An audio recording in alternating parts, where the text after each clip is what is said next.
Hey guys, what's going on? FY My Pawn here, and welcome back to Pathfinder Wrath of the Righteous. Since we last left off, if I do recall correctly, we managed to do some edicts here and there, but we ultimately ended up going to the Ineluctable Prison to effectively explore the area and try to, quote-unquote, save the Herald, who has been imprisoned here. Through that process, we managed to do a lot of combat, a lot of things here and there, and we did suffer some debuffs from some random exploding creeps, but we did manage to do a lot along the way, so it's not that big a deal. For this stream, what we're going to be doing is we are going to be continuing this process, and hopefully by the end of it, we are going to be dealing with the Angel in some sort of capacity. But without further ado, let's get into things and see what happens. Because we've got quite a bit to do, if I do recall correctly. But yeah, we're just going to be coming back from where we left off, as we usually do, and we should be good. Apparently it's registering not as what I had wanted it to, but it's fine. Oh well. It's no big deal. But yeah, no, we are going to be continuing on from where we last left off, and we should be good to go. Alright. So last we left off, we dealt with a significant number of worms. We also dealt with that thief that was trying to French us when we got the chance. Or when they had the chance, rather. And we got some nice new items that we can use, if we so desire. Apparently this Void's Kiss prevents people from casting spells, which is nice, but not the best thing that we can wield. Let's see. I think we're going to keep Finian for Merman. It's just a really good ability to have. Unless we get another unique harpoon, but I don't think we're going to get that luxury, honestly. Okay, Trapjaw. We're gonna go by type in descending order.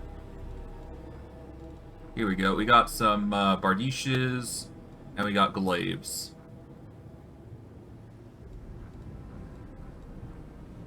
Wait, hold on. Okay, so there's level 3 Glaives, but it doesn't filter out the specialized glaive, does it? No.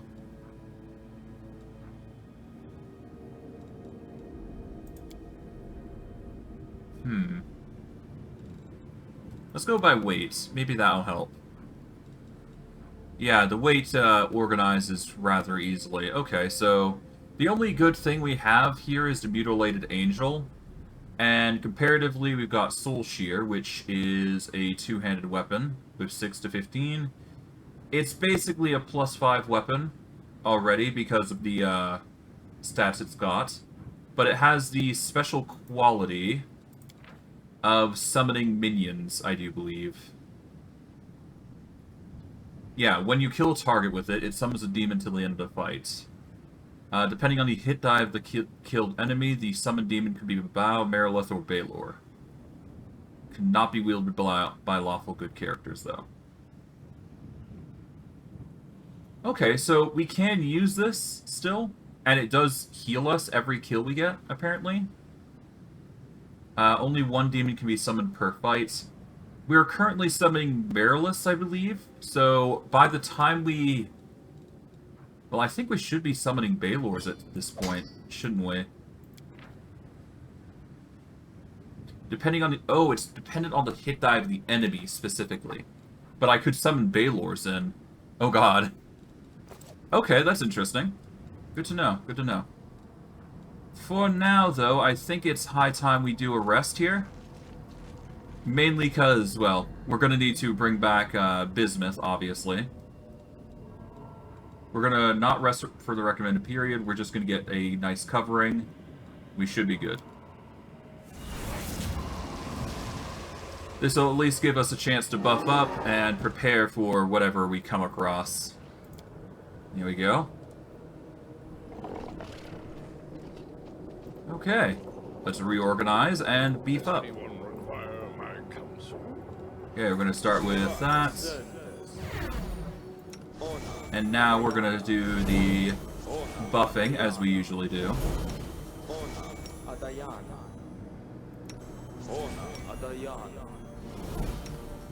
Oh god, hold on. Let me do something real quick. There we go. Okay, we've done that. Alright, now we do Evelyn.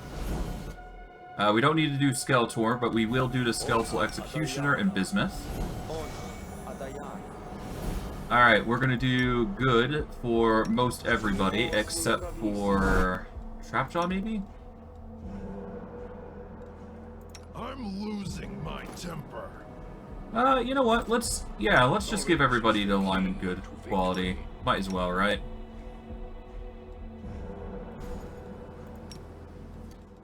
Yeah, there we go.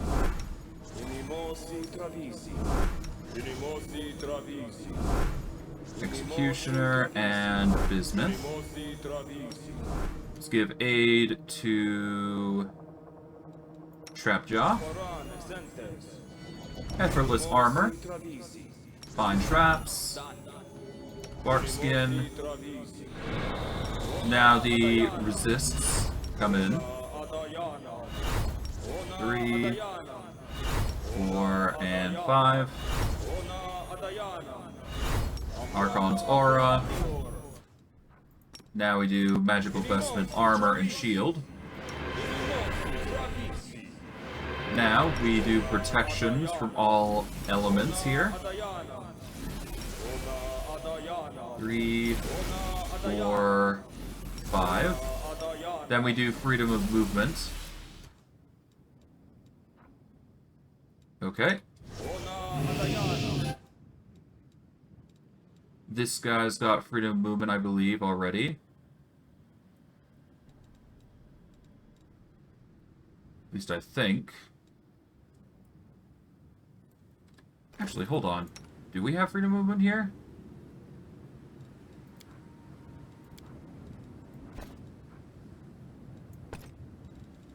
Yeah, let's get the boots. Alright, so price and sending order.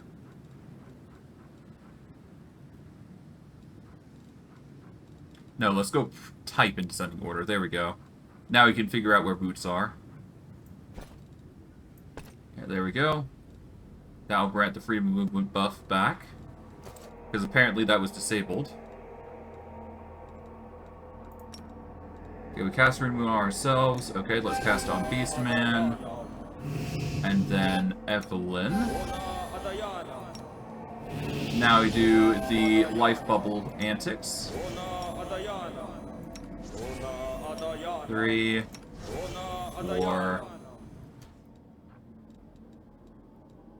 4, 5, 6, 7, and 8. Trucing Communal. Blessing of Luck and Resolve. Eagle's Splendor. Bear's Endurance. Angelic Aspect. Frightful Aspect. Winds of Vengeance. And finally, Mind Blank Communal.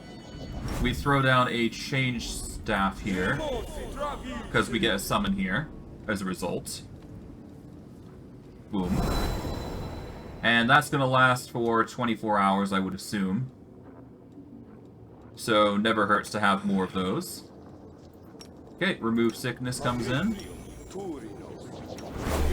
2, 3, 4, 5, and 6. Bark skin for everybody who's going to be going into melee. 3, 4, and 5. Alright, Magic Fang for everybody who needs it. Alright, Gorilla Aspect, Feather Step Mass. Echolocation. Freedom movement. Okay, there we go. Alright, buff up Bismuth, we get Cat's Grace, Stone Skin Communal, Full Strength, Owl's Wisdom, Legendary Proportions, Sea Mantle, Frightful Aspects.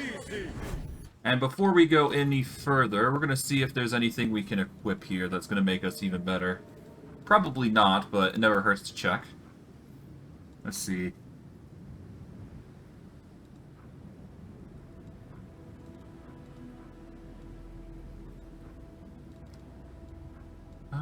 Snakeskin. +4 leather armor increases the wearer's base speed by 20 feet and grants them +4 profane bonus to dexterity ability score and immunity to acid damage. I think we're going to go with the snakeskin here. It won't grant us that much AC, but considering we're going to be going into a... Considering it grants a profane bonus to dexterity, it's just going to increase our stats a little bit more. Compared to the white dragon, which only gives us a cold aura and cold resistance. Plus, this will give us a boost to speed, so that's only going to make him a little faster here, I think. Yep, it just makes him a lot faster. It gives him a profane bonus to dexterity, which is going to keep when he transforms. So that's only going to make him even stronger, I believe. So giving him that is going to be a lot more beneficial for the long term. Plus, he's immune to acid now, so that only helps in the long term. Let's see. Do I want the undying love of the Hopebringer? No. I think the Flesh Terror is actually slightly better in this circumstance. Yeah, if we give him the Light Terror, while he won't get the benefits from the shield itself, it's still going to provide a +2 insight bonus, I believe, against living enemies, which is only going to aid us in fighting more, because it's going to treat his attacks as a 33. So that's more beneficial that way. Okay, is there any items we can provide him that's going to make him even better as well, on top of this? +10 competence perception. Whenever the wearer confirms a critical hit with any bow. We don't use bows, so the goggles of Malicio is not that great. So let's see if we got any better goggles for him. I don't think we do, though. The most... Yeah, hold on.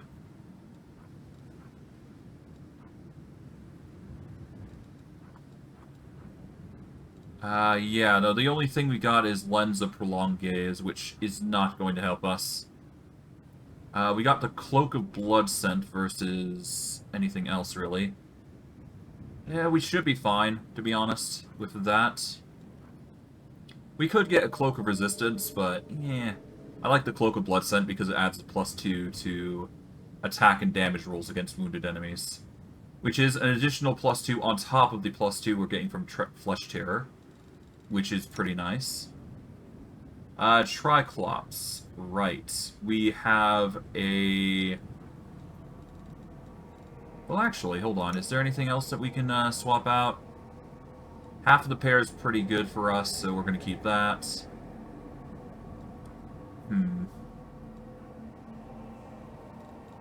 I don't think there's anything else we can do here. The Bracers of Animal Fury are going to be kind of useless, I think.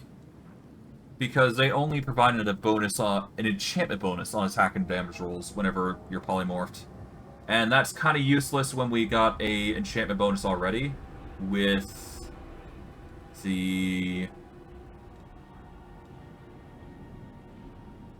Hold on. We move over to here. A maximum of 5. Yeah, the castle level should be 5 already, so... The enchantment bonus to attack is already taken into account, I think. So, yeah. That's a... It's technically a 5 already, so once polymorphed, it's a +3.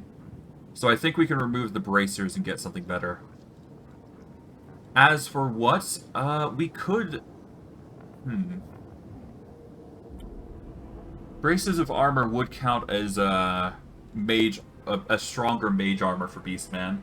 And considering we don't get the bonuses from our armor already, the bracers of armor might be a good option.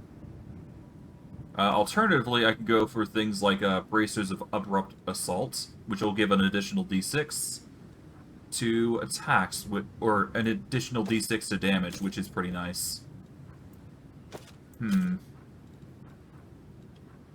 Because survivability is something that we need, we're going to give him the bracers of armor. That's just going to help his AC a little bit further once he transforms, which is naturally going to be now or soon. Triclops already gets benefits from bracers of armor, technically, but yeah, we should be fine.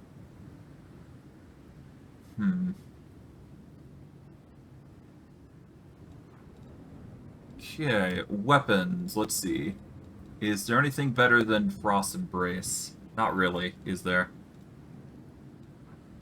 I guess I could go for a shield, couldn't I? Yeah, let's go for a shield.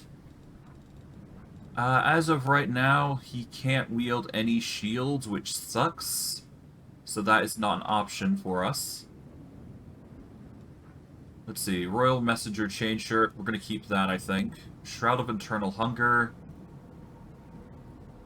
This is an enchantment bonus. So that is not going to help us in the long term, because we do already have an enchantment bonus applied to us.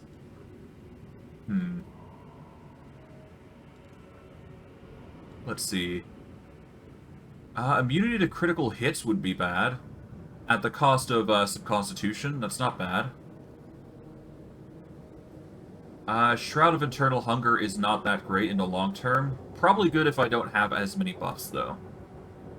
Robe of Determination. Yeah, we don't need that. Either that, or I get the Cloth of Heavy Fortification, which gives us 75% chance to ignore crits. So it's either immunity to crits, or I get a heavy modifier against them.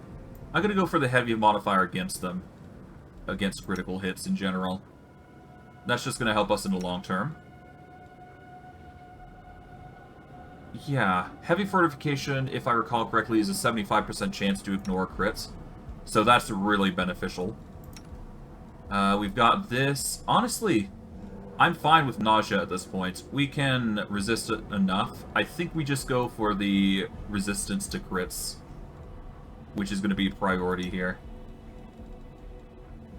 As for items that we can wield, I think we're fine with Triclops being like this. Honestly, I'm half tempted to replace the Mythical Chain Shirt with the one that I had before, but I think the Royal Messenger Chain Shirt is just a little better, whereas the Beastman gets more benefit from using this because it increases his armor, whereas Triclops is equally in that same situation. The Bracers of Breaching, though, should probably get a replacement, though.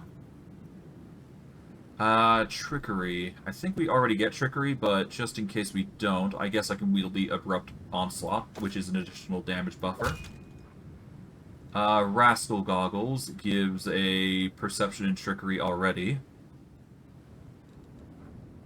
I'm mainly using it for the d6 of damage, though, so to be fair, it's not that great. Let's see, what else can we go with?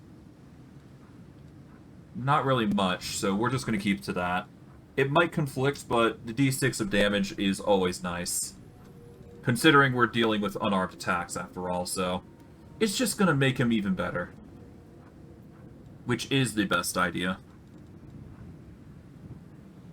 Okay, Have I got any better helms, though?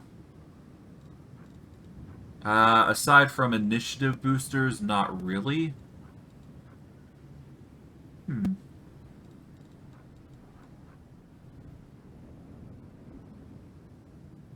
Let's see. That boosts charisma.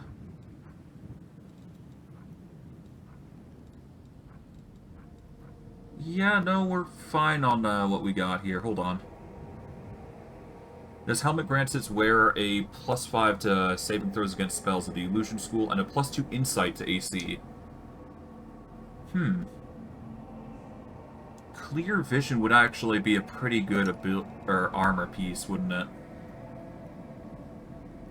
Helmet of Camaraderie gives morale bonus. Let's see.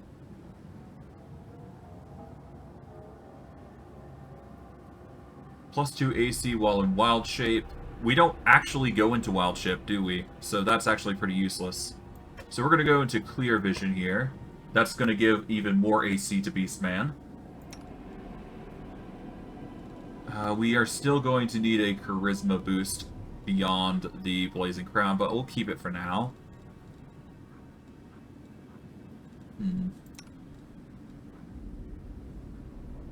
And I'm fine with Trapjaw having the Shy Lily Helm, because it boosts his strength with a Profane bonus. Okay, let's see. Is there anything else that we can equip here? We got some new rings that we can don, I do believe. Okay, Magician's Ring is kind of useless, so we're going to find something better for that. Ring of Chaos would be pretty good on somebody. But it would require a chaotic alignment, wouldn't it? Yeah, chaotic evil. Okay. Boots of Free Reign could probably be replaced with the Ring of Chaos. Let's see.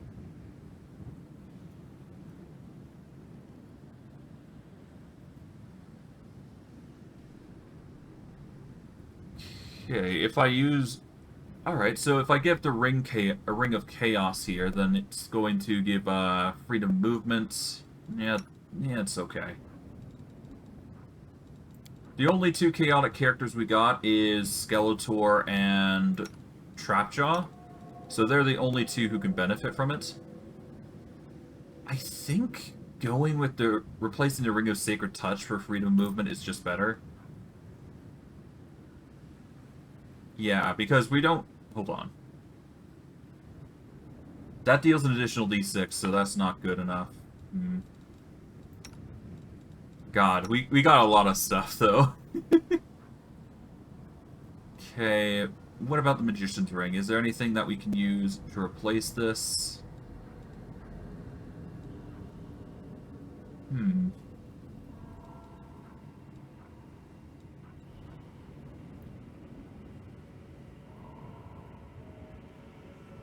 Prismatic Spray. I could get this, if need be. An improved version of Prismatic Ray would not be a bad thing, or I could just go for a luck bonus to all saves, which is pretty staple. Let's see. Apologies if I'm taking so long. It needs to be done, though.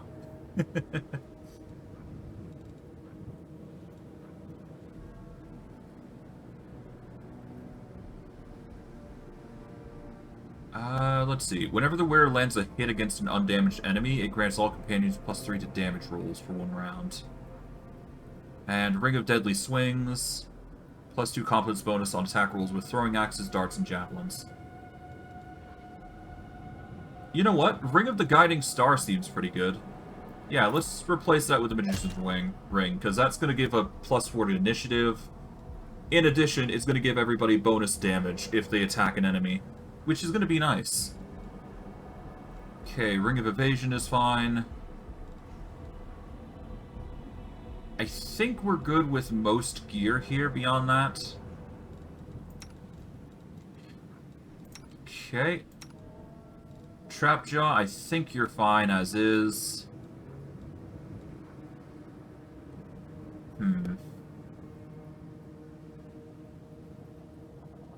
Let's see. I don't make a lot of attacks of opportunity, so that's kind of pointless. So... Oh, but it's the attack and damage rolls that I keep this ring. Yeah, it gives a permanent +2 if you're wielding a two-handed weapon, which we do. We don't have that high of a will save, which is a problem. The Toxic Rack is already giving us a plus, or giving us immunity to acid, so that's a boon. I do not think we need the Amulet of Imposing Physique anymore, though. Because I don't think the ability scores are that beneficial in the long term. So we're going to get something like the Neandrian... Well, maybe not the Neandrian League Collar, because that just reduces the willpower immensely. Let's see.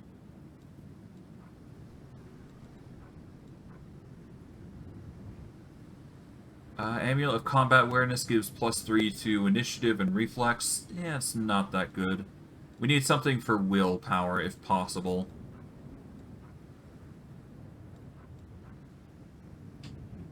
This allows them to conceal their alignment. Yeah, it's not that what we need. Quick Draw is good for ranged weapon or ranged characters, not so much for melee characters.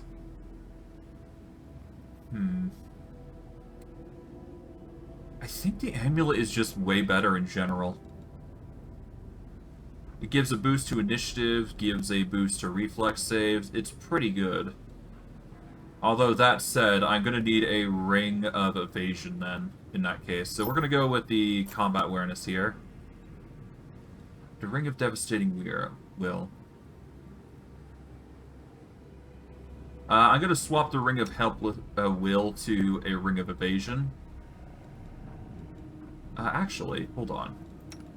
Yeah, let's take off this Ring of Devastating Will, and let's give this to Skeletor, because he could use the Will reset.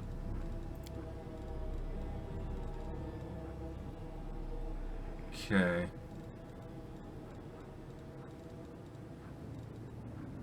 Ring of Devastating will be replaced. There we go.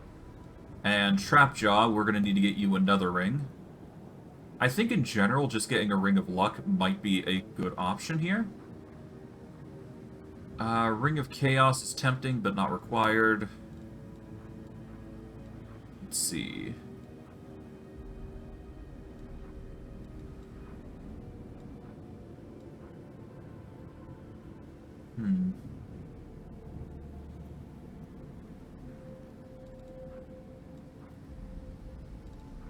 What else can I do? Ravager of Dread? No. No to Prismatic Ray. Yeah, let's just go with a Ring of Luck.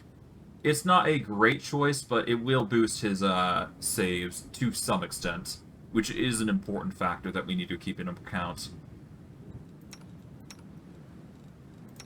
Alright, let's continue buffing up then. We're going to down a Mutagen of Strength. And because we are immune to acid, I believe, thanks to the armor here. Yep, we're immune to acid damage, so we don't need to go into a black dragon. We're going to go into a red dragon here. And let's see.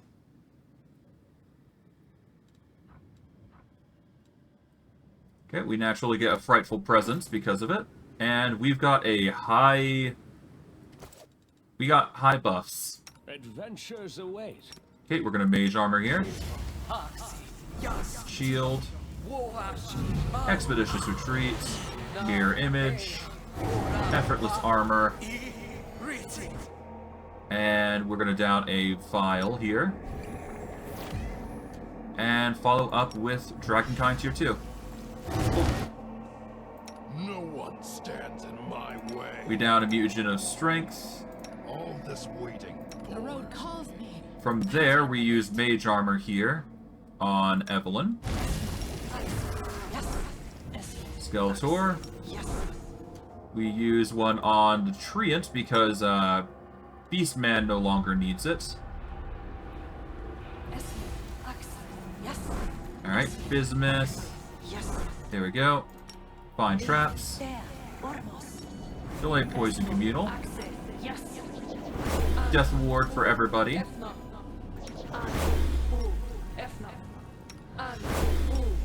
3, 4,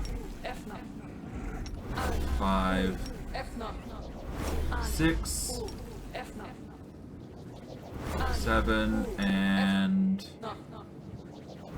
8. Now heroism.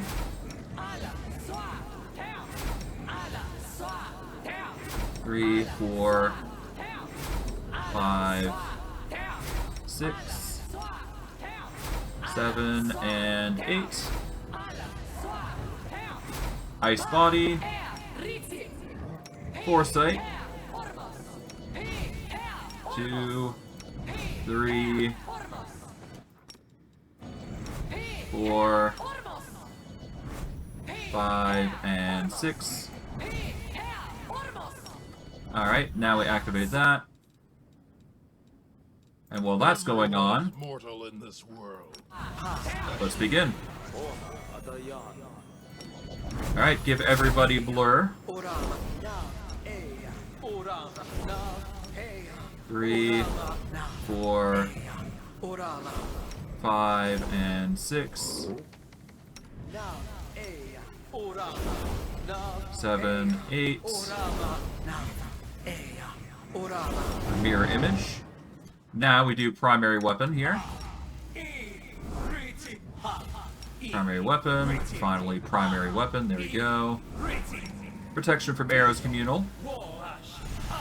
We don't need Vampiric Blade, but we will use Deny Death on everybody who deserves it. 2, 3, 4, 5, and 6. Thought Sense. Alright, Bone Shield. False Grace. Blessing of Unlife for everybody. For at least those who deserve it, that is. 3, 4, 5. And I guess 1 to Evelyn. Here we go. Protect from spells, we're going to ignore temporarily as we use Sea Mantle here. Alright. 2, 3, 4, 5, and 6. Alright. Fiery Body.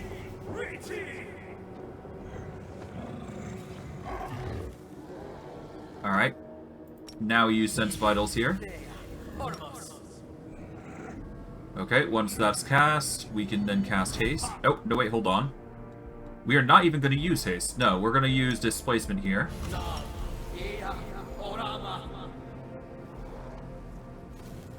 Okay. We're going to give everybody who's going to go into melee the Displacement here, because that's going to last for 24 hours, naturally. Gonna take some time to cast, but it's needed. 4.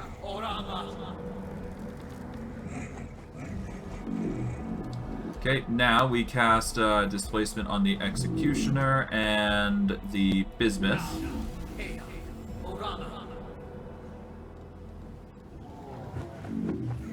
Alright, now we cast Haste on everybody. We do not cast Rage just yet, that is. Well, we don't cast Rage yet. We are going to cast Greater Invisibility on everybody who has a lower AC than... Okay, so Beastman, we're going to hide...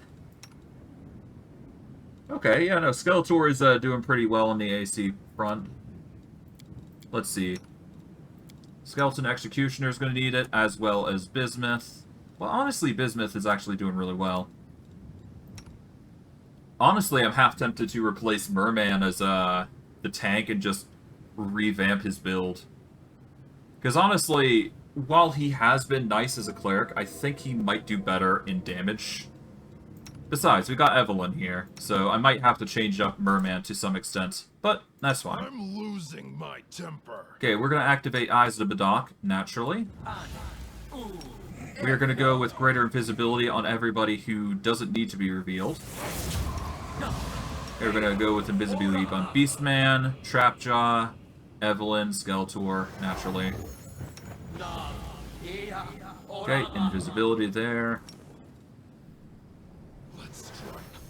Alright, Evelyn.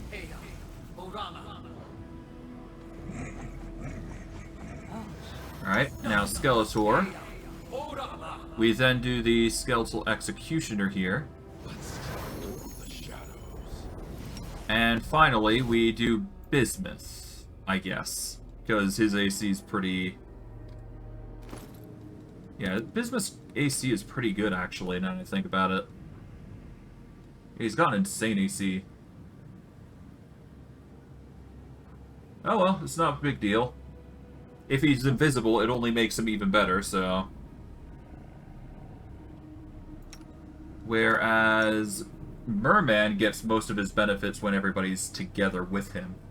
Because that's going to boost up his AC by 6 additional points, I believe. So he gets really insane in battle. But I digress.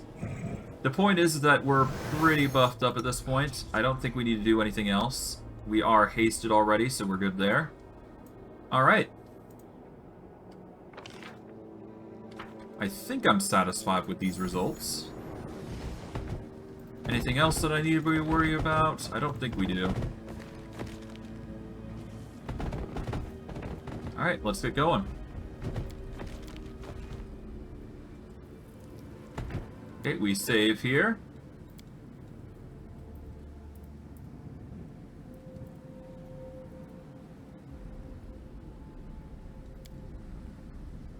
And let's get going. Mobility 27, there we go. I don't think there was anything over here, so we'll leave that alone. Now, we do have this side here. We're going to save. So that way we don't, you know, scuff it up. Let's see, what do we got here?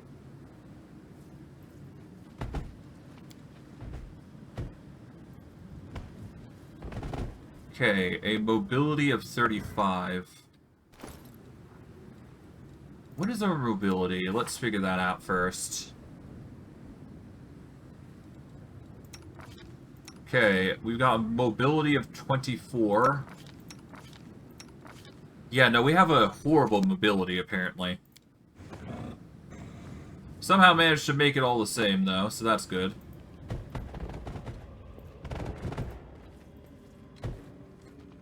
Okay.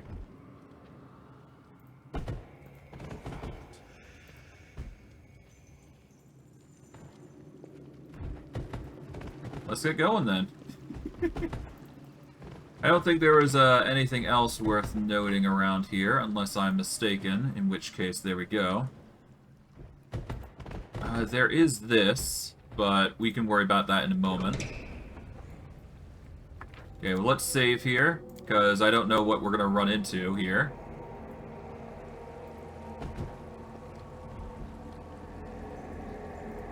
Okay, Merman. Okay, we're... Oh, no. Okay, so that's a look. We need to avoid... We need to avoid suffering from the attacks of Dretch. Otherwise, they're just going to be a hellish creature to deal with. I think the easiest way to deal with Dretch is going to be through the... there is a way. I know that much. Let's see. Let's go to AoE spells. Yes, if we use the Sirocco ability, I think we can make do. It requires some effort, though, but that's fine. Sirocco should do a lot against these guys, though. Yep, they'll all be knocked prone by force, and the Dretches will have a rough time.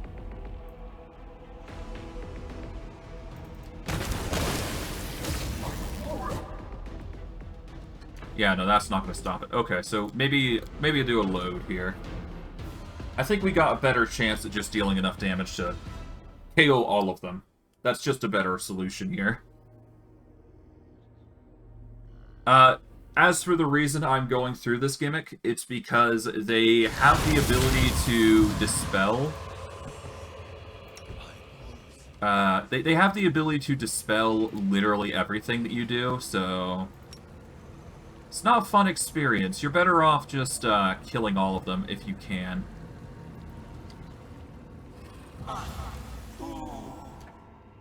Alright, there we go. And kaboom. And that takes them all. Oh.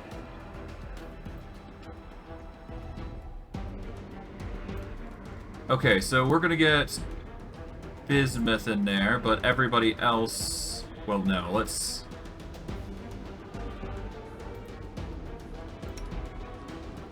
The only person that should be going into melee here should be them.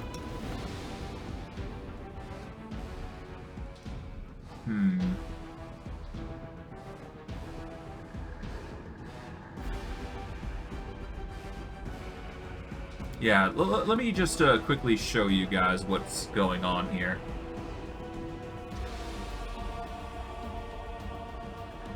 Okay, so they got haste, they got bear's endurance, but the biggest thing about them is the dispelling suicide explosion.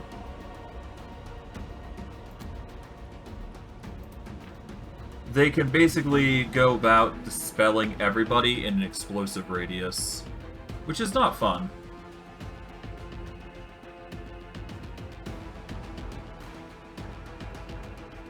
I think we need to use summons, though. Okay, so we need to not only prevent them from... prevent all of our allies from engaging, but we also need to use summons to dissuade them further. Because otherwise it just ends up being a loss in our stance here. Okay, so we're gonna align up here. Okay, so what we're gonna do, let's see.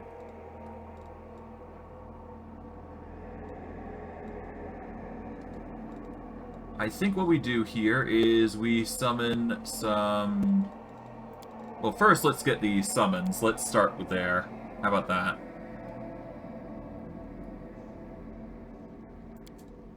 Okay. Command Undead can be increased in duration. Nothing else should need to be. Because everything is more permanent that way anyways. Okay.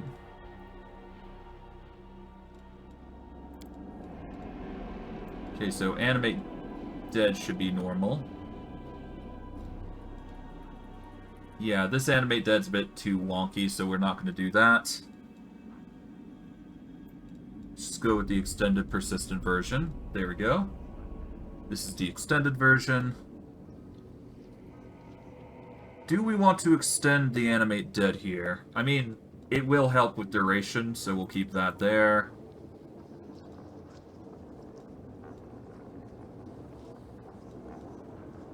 We've got a few AoEs that we could use, but nothing really too crazy.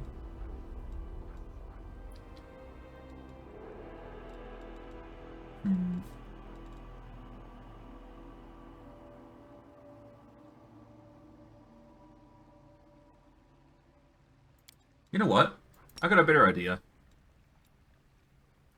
This might honestly work, but we'll see. But we need to use a domain of hungry flesh here. It should lock them into place. We are going to save the game just to be sure. But we'll see. But yeah, domain of hungry flesh should work in this. No, we need to make sure it's a bit closer here. There we go.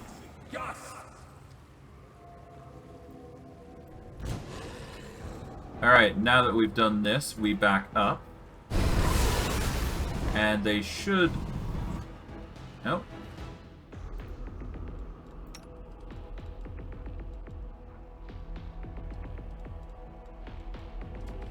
Okay, so they immediately summon, then they're not affected by whatever's going on. Except for, like, a select few that just run in. Okay.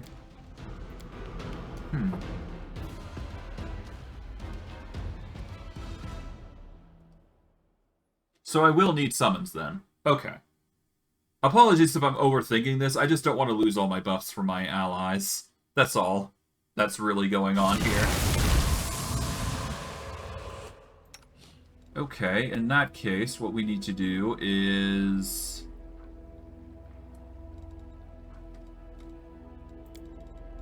Okay, let's get some summons. Okay, well, first and foremost, let's get rid of these, because we don't need some of these in the roster or abilities that I'm going to be using. Let's see. So we're going to need Repurpose, obviously, because that's a really good staple spell. We don't need the extended version of it, because it's always going to be permanent. Okay, 6th level, we can get normal, create undead. And we can get the advanced, well, we can get the lengthier version, which is still basically the same thing. We can also get Sirocco for free, which, while it's not upgraded, it's still a good spell to have, even if it's unupgraded. 7, okay, that's 6. We're going to get the normal Sirocco here, because, honestly, the DC is really insane already, so it's just a good spell to have. But no, in all seriousness, we are going to be using the extended version of... Let's use the extended version of Guardian Armor here. I feel like that's going to be just beneficial to us.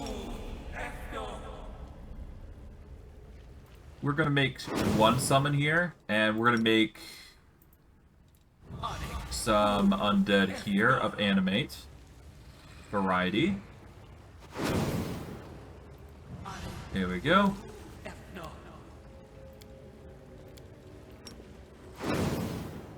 Okay, and now what we do is we simply activate Negative Eruption here. And once that's done, we back up. I see blood! Blood! Okay, everybody, we want you to back off to here. My temper. Okay.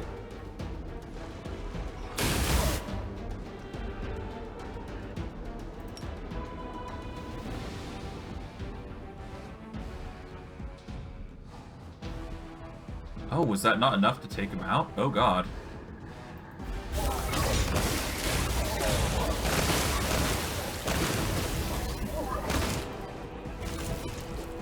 Oh. Let's see.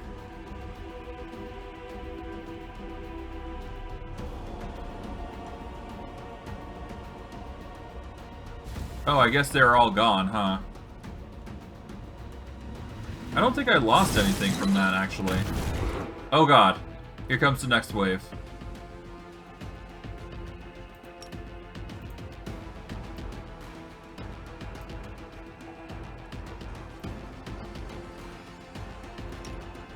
Okay, Skeletor.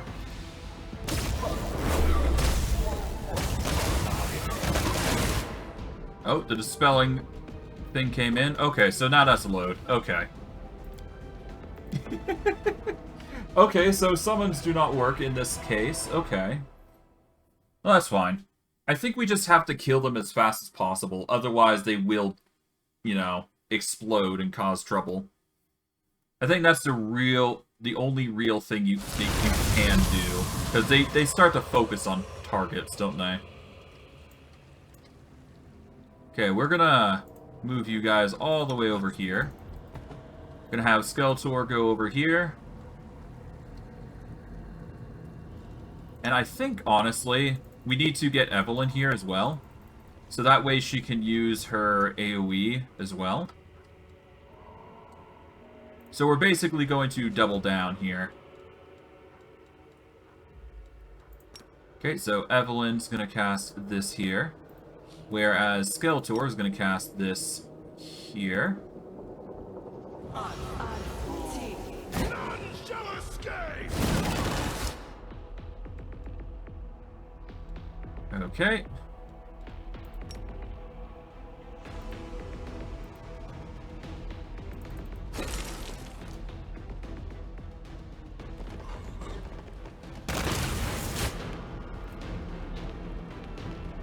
Alright.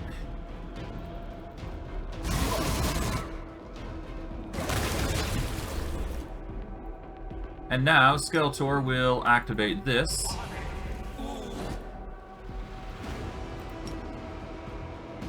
And that should target all of them. Oh, the dispel. Lovely. Okay, yep. So me doing this is required. Okay. Okay, so I do need to slow them down. That's the biggest thing here. Because if I slow them down with rough terrain, then that just makes their objectives all the worse for it. Wasn't expecting Evelyn to cast it so fast, though, honestly.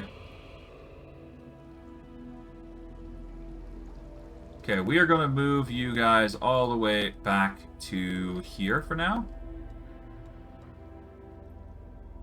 And we're going to have... Move? We shall move. Okay, we will move Evelyn and Skeletor back in. Let's shake a leg. All this waiting bores me. Okay, we're going to use a Revenger Dragon as a focus here. There we go. This is going to take a full round, so we will get that casting first. I'll take the bait. 2, 3.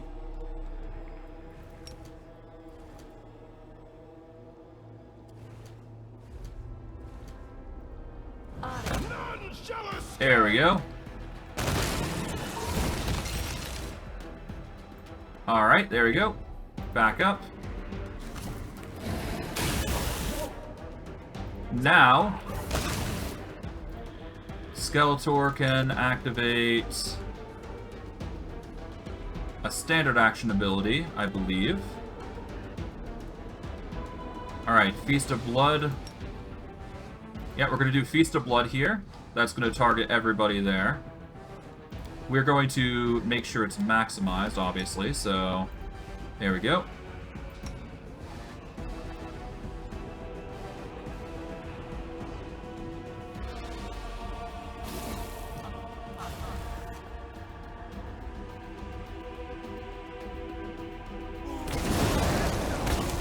There we go, back up.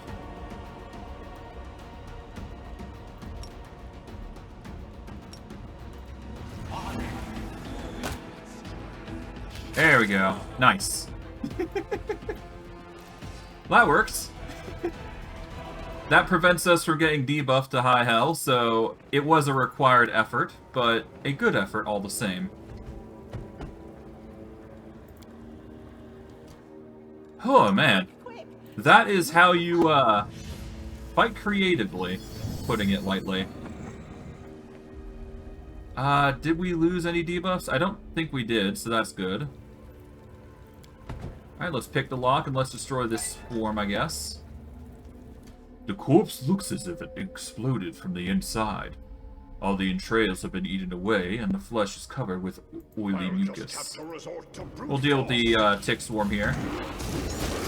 There we go.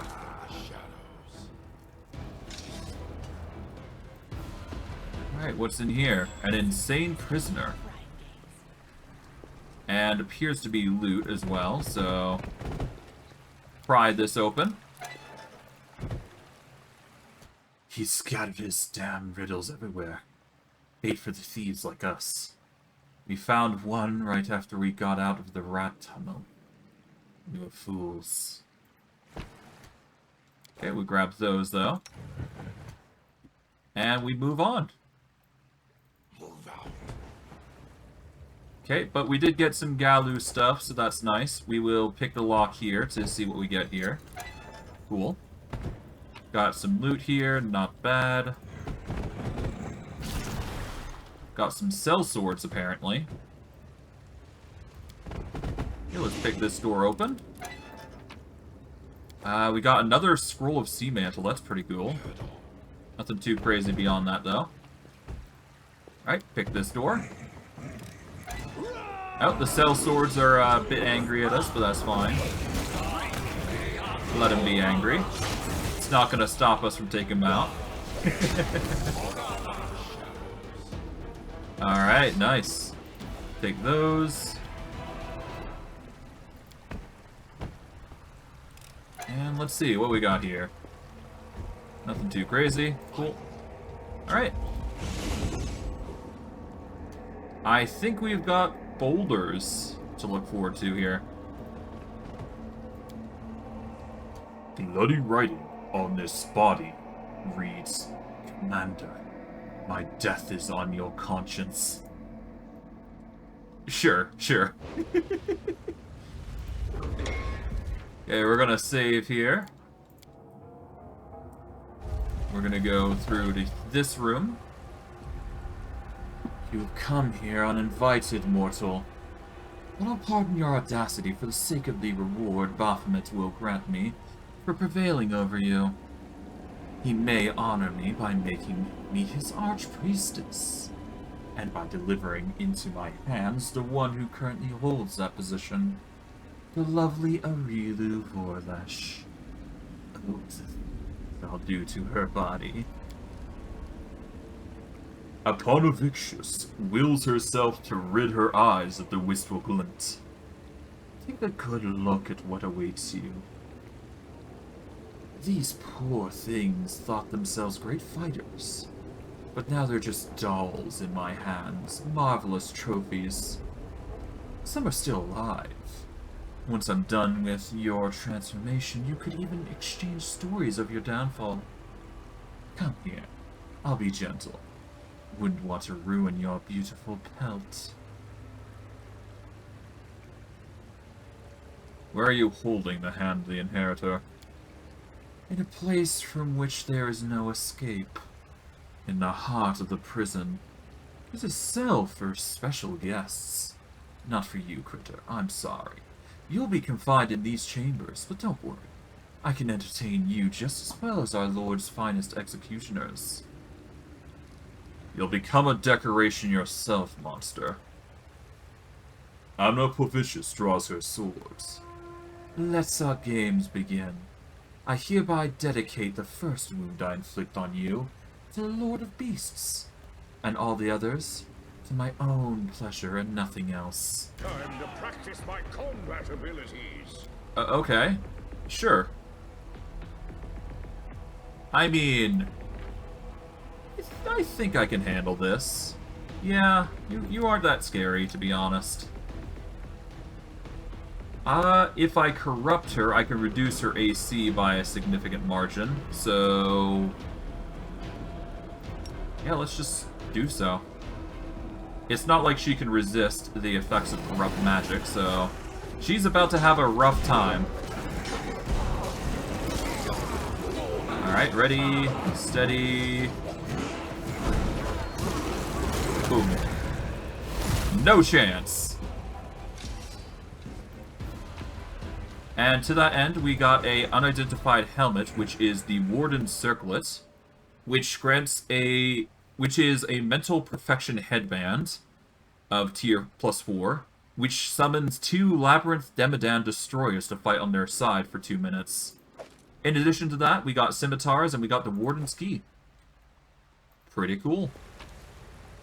We'll gather these. Alright, cool. We've got a lock here, apparently. We'll yank those. The mortal before you, who has been turned into a doll, is looking at you with desperation, and there is but one plea in her gaze: to be granted peace. Yeah, let's just kill her. Alright, there we go. It seems the prison warden enjoyed the suffering of her inmates so much she even provided herself with a paranormic view of the prison cells from her office. Okay, we get some liquor, and we get a Tongi, the Indomitable Punisher. This axiomatic Shocking Burst Tongi grants the wearer +5 to CMB. It is a Shocking Burst weapon plus a Shock weapon, and it's got an enchantment bonus of 5. Tempting, but not required, I suppose. We'll take that, I guess. We'll just take out these people, because I feel like it's needed. And we get a letter from the Warden Chambers. A page covered in demonic symbols. Master, I humbly ask that you double the number of guards under my command. There are now so many captive Galarians and Nocticular soldiers that we are being forced to put down the unsupervised surplus. I suggest we remove the guards from the secret passageway, where the you-know-whose ghost hides, and reduce the number of sentries at the groaning gates. Either way, no enemy is capable of bursting through them. I would also ask to abolish the need to keep watch over Alderpash's cells. Any guard assigned to his chambers that gets immediately corrupted by his bribes and promises becomes a spy and then has to be executed at once as a warning for the rest. Beyond that, I would like to report the perpetitious behavior of the priestess Svendak. She keeps talking my warriors to perform her sacrifices and demanding that my sorcerers restore the magical barrier around some empty cage every cycle. It's about time someone put that deranged person in her place. Bowing before your deathly glory, your unworthy slave. Apondictus. Well, it's no big deal. It has been resolved. She is now perished. And we got a key for it, so that's plus. And the boulder comes in. Okay. There is nothing there aside from this, so what's that?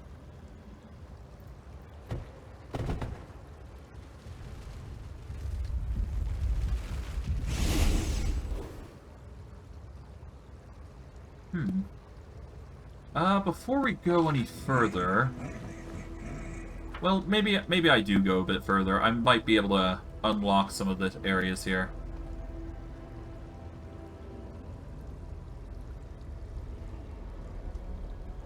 Just a boulder coming. Did I turn it off by accident? Did I turn it off? I guess I must have. Oh, and this is the last bit. So before we actually go here, I'd actually like to backtrack a little bit. But there is good reason to why I'm doing this. You'll understand soon enough.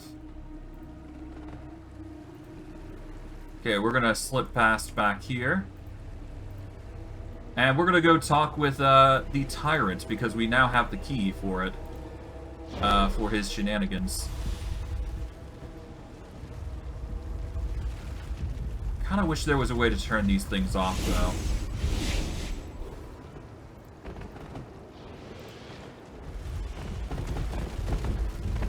Ow. Okay, Beastman. Get hurt, I guess. Well, at least we can heal you. That's the good thing. Alright, you're still under the effects of negative energy, so that's good. That means the harm is going to do you well. Okay, let's do the higher tiers. I guess we can go even higher here. Alright, 6. Let's do this. There we go. Nice. That'll help a little bit. Hello, Alderpash. I got the Warden's key. Alderpash carefully takes the key and looks at it for a little while, watching its surface glint in the light.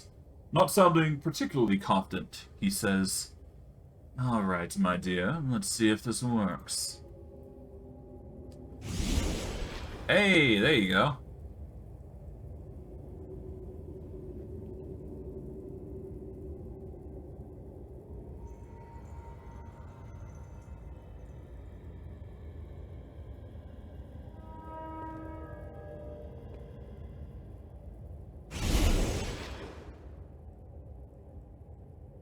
With a disappointed grimace, he gives you the key back.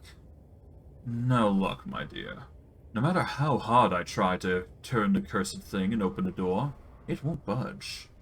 Looks like you've knocked off the warden for nothing. Even our magic key can't remove Baphomet's edict.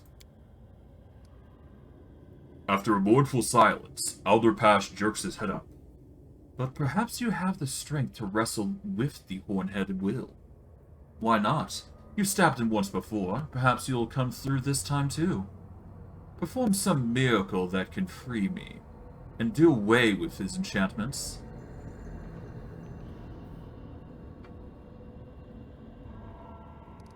What exactly do you want from me? Alderpash waves his arms excitedly. I don't even know. Improvise, my dear, improvise. I am the Lord of Death. The spirit here is hereby under my command, not yours, Baphomet. The demonic incantations will stand your attack.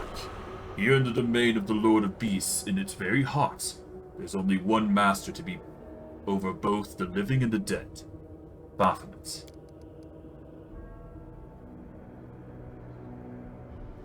Alderpash clicks his tongue in disappointment. Having trouble, my dear. I can see that you are. Don't you fret, though. Happens to everybody. I don't know what to ask of you anymore. I tried everything. I can't overcome Baphomet's will. It's like my last hope is going to be the death of my captor. Once you vanquish him, his spell will weaken. His decree will be no more, and I'll find a way out somehow. Swear to me, my dear, that you will kill the Lord of Beasts. Just honor the old man's request, will you? Give me your word. No trickery. I'll take your oath and reward you, as was promised. I can tell by the look in your eyes that my tasks have worn you out.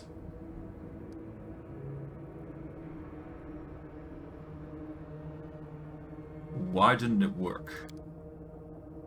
Well, what were you expecting, my dear? Baphomet is a demon lord, after all. He's got his own powers to match yours. Good effort, though. Quite impressive. Why do you need my word? Now, don't underestimate the power of a promise. Manifestation is a great force in any branch of magic. Baphomet spoke a word, and magic was born. So strong that even you can't overcome it. As long as Baphomet lives, that is. And once he's dead, that's where your promise will come in. Swear to me that you'll wring the horde head's neck, and let me go. As soon as your oath is fulfilled, I'll be free. By the way, the part about wringing his neck? That was in a figurative sense. I'd rather you kill him slowly, so that he feels every bit of it. Very well, I'll free the dead enslaved by Baphomet. I swear it. Alderpash narrows his eyes and says softly, That was well said, my dear. We will assume you have been as helpful as you can. That should be enough. With a flash of magic, Alderpash produces a shriveled, shrunken head about the size of 2 fists. A rune is carved onto its forehead. There you go, my dear. This is your reward. A sign of Jandalay. A great barrier to shield you from the forces of chaos. Use it to keep crushing those demons. This old man won't keep you any longer. The spirit of freedom tickles my dead heart. I just can't stay put anymore. I'm going to have a grand old time, and all of Galarian will soon hear about it. To that end, we get the Rune of Jandalay. And we have completed the Liberation of Wrath. To that end, the Rune of Jandalay. Let us see. I believe it's an item, but let's go by date from newest to oldest. Here we go. The Rune of Jandalay. Once per day, you can scribe this rune on the ground to create a 50-foot area which lasts for a number of minutes equal to your character level. It makes all affected creatures immune to movement impairing and ground effects. Chaotic creatures in the area of Rune Jandalay must pass a will saving throw or gain 2 negative levels for as long as they remain in the area. So the only two people who are going to suffer from it is probably Trapjaw and himself, Skeletor. So yeah. It's a decent item, I would say. It's based on your character level, after all, and it makes you immune to certain effects. So that's pretty good. But it's not required. It's only an item that's going to help you out to a certain extent. But alas, I do plan on dealing with Baphomet either way, so... Yeah.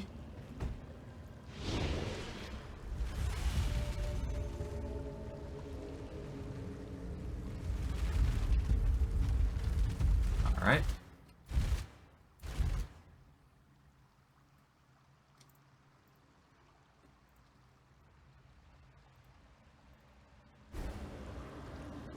Alright, bolt forward, you guys. Quickly, quickly. There we go. Done. Didn't take a lot of time, either, to boot, so that's good. Alright, let's move all the way over to here. And we should be good to go see what happens. Alright. It's time for the final thing in this dungeon, I think, if I'm not mistaken. Seems there's some loot we missed, but that's fine.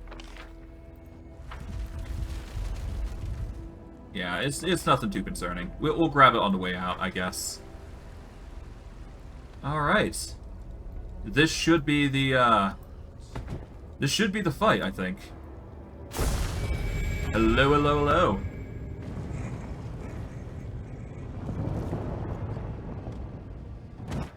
Let us save here, because this is going to get a really...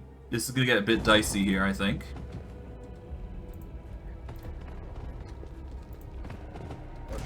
Hello. They're going to try their best to deal as much damage as possible to us, but to no avail, most likely. Yep. They try and do some cold damage. That's not going to work on us. To their dismay. We got some loot here. We can destroy this obelisk. There we go.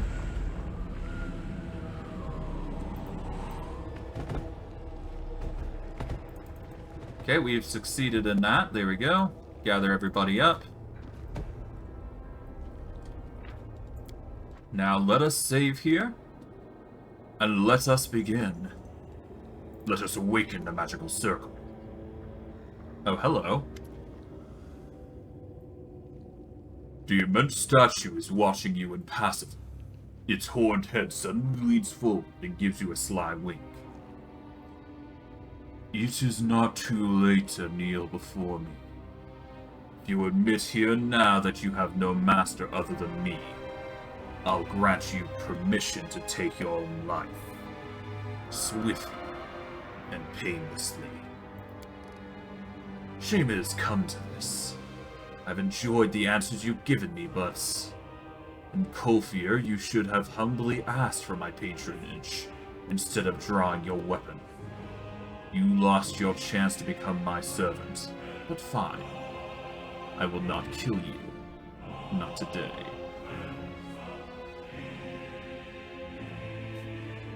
What riddle are you going to ask me this time? Have you enjoyed my questions? I was not mistaken about you, I see. Instead of a riddle, I shall share my wisdom with you. Everyone knows that any decent intrigue requires at least 3 layers of lies. But only the wisest understand that a truly devious plot must also have at least 2 layers of truth. Think on this, Skeletor. And farewell.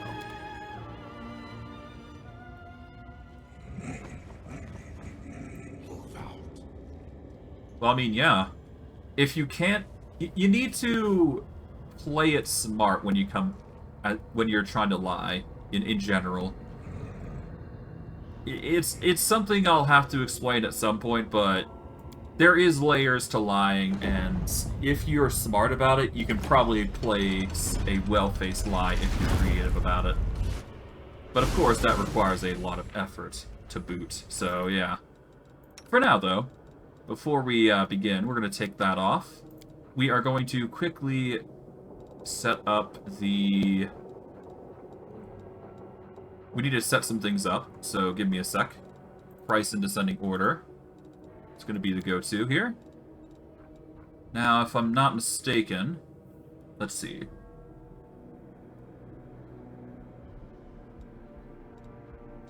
Well, if we use the Dark Fail, that's going to be pretty good. We're going to take off the Remove Paralysis Potion.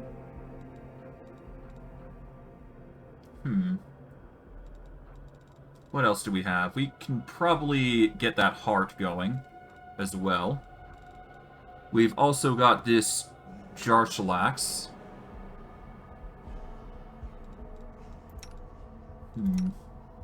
Yeah, we should be fine. Never mind. Okay. What else? Let's see.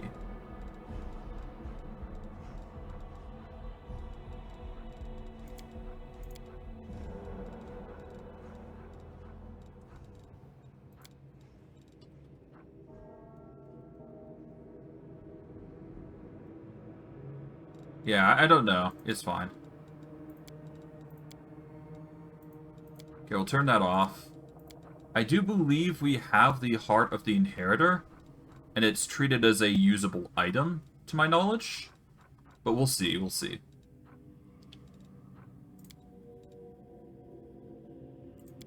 Let's go from date newest to oldest. Maybe that'll help a little bit better. Because I know we did manage to get the heart some point.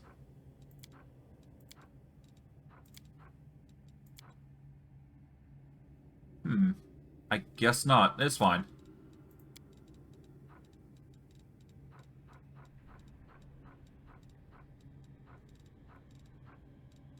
Where is it? We could use the head here, couldn't we?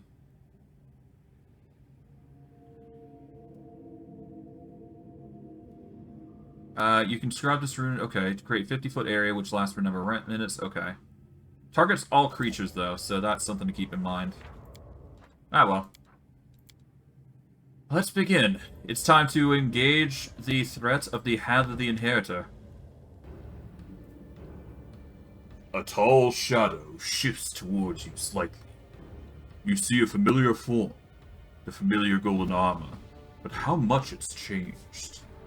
A malevolent glow streams from the pierced breastplate and cracked helmet, but the change goes much deeper than that. All signs of life and emotion have been drained from the Hand of the Inheritor. His movements are sharp and precise, mechanical. The gestures impersonal and hollow, as is his voice. Commander Skeletor, I have been waiting for you. The Lord Labyrinth has revealed his plan to me. The former Herald of Iomade speaks in a monotone, as if he is commenting on the weather. He used me to open portals to your lands.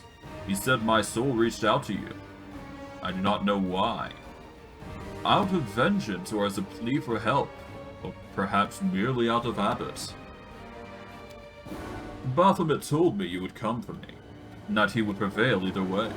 Whether I destroy you or you destroy me, while my allies tearing each other to shreds can only benefit him. What has Lord Baphomet done to you? He killed me without letting me die. The Echo of Deskari gave him some suggestions on how to sustain me, and how to use me further. I can give you your heart back. Why? I have no need for it any longer. It holds no faith in you, Commander. You are a lie. It holds no faith in me, for I was so glad to be lied to, and a heart devoid of faith is empty. Time to practice my combat. Okay, so... Alright, that's something. Just immediately to the violence, then I see. Alright, well, I mean, if that's how you want to play it, man.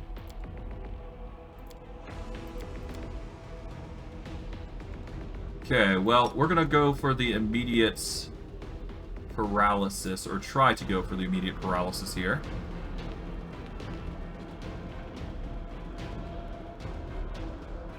Alright.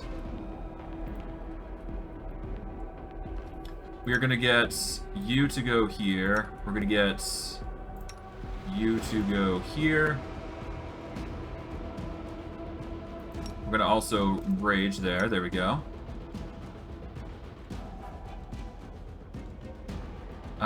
Difficulty and 43 and spell resistance. Okay. I do believe we have an insane spell resistance bypass, I believe. But let me check just to be sure. If we go to class, no, it needs to be on spellbook, I believe. Yeah, we got a 34 spell pen, so that's going to bypass most of the time on everybody.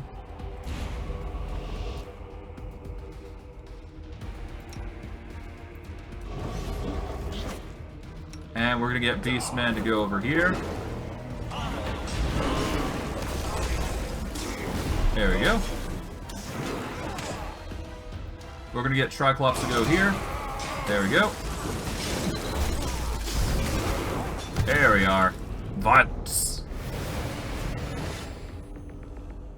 You are strong, but here in my realm, my power knows no bounds. I would only have to will your victory into nothingness, and it will be done. Oh, is that so? Is that so? Minion, be filled with my power and kill the interloper. And I will let you take his heart as I took yours.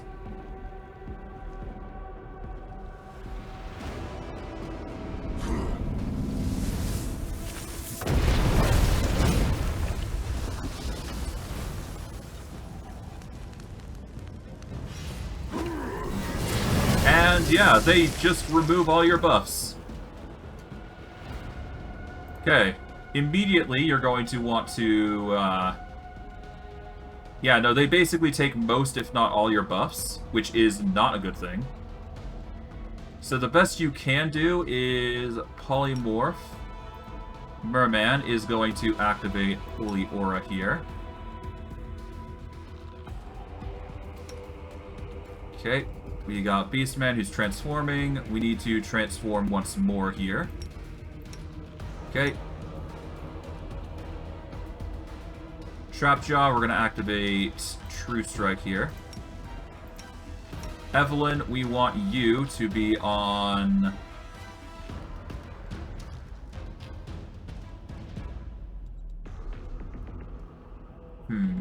What can we do here?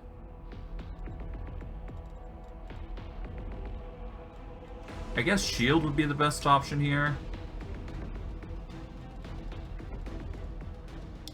And we're going to activate this. There we go. Alright, there we go. Knocked prone. Now he can't do a dang thing. Okay, Evelyn, we want you to go and bring Merman back to life. Skeletor, we need you to use a negative eruption here.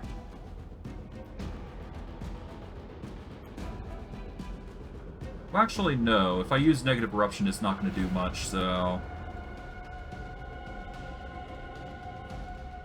Actually, you know what? I think I can get away with something even better. Hold on.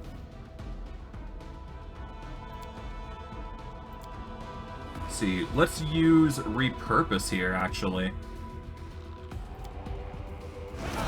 Let's repurpose this guy. Okay, now he's in a bit of a predicament. If we go over to here, we can use Bone Shatter.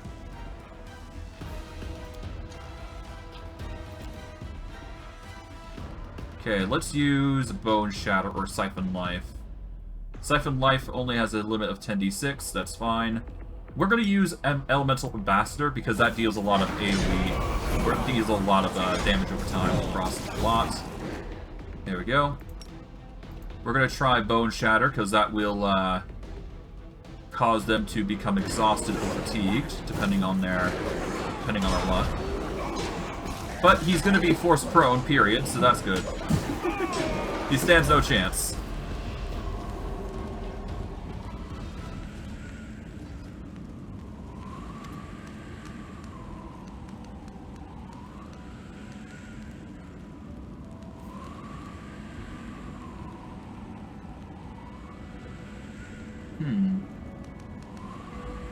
The former angel falls to one knee, but even now his movements are lifeless, apathetic.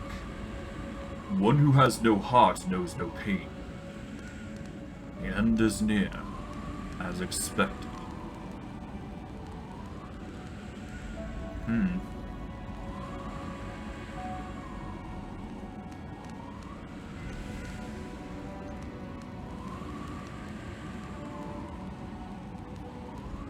Now, I've got a choice before us. I could either go for the good aligned route and bring him back to life. I can kill him out of respect, or I could just kill him straight up. Honestly, it pains me to go with the last option. And I could see more use in the hand of the Inheritor alive. So I'm gonna do something unexpected in Skeletor's character. I'm gonna give him his heart back. No more. I'll bring you back to life. He shakes his head. It won't work. To create such a miracle, one needs purity. You lack it, as do I. My light is lost. Save my heart and the spark of light that still remains within. A deep rest burst forth from his chest. My first downfall was brought about by an excess of faith. Now my lack of faith dooms me. It's over. This is the end.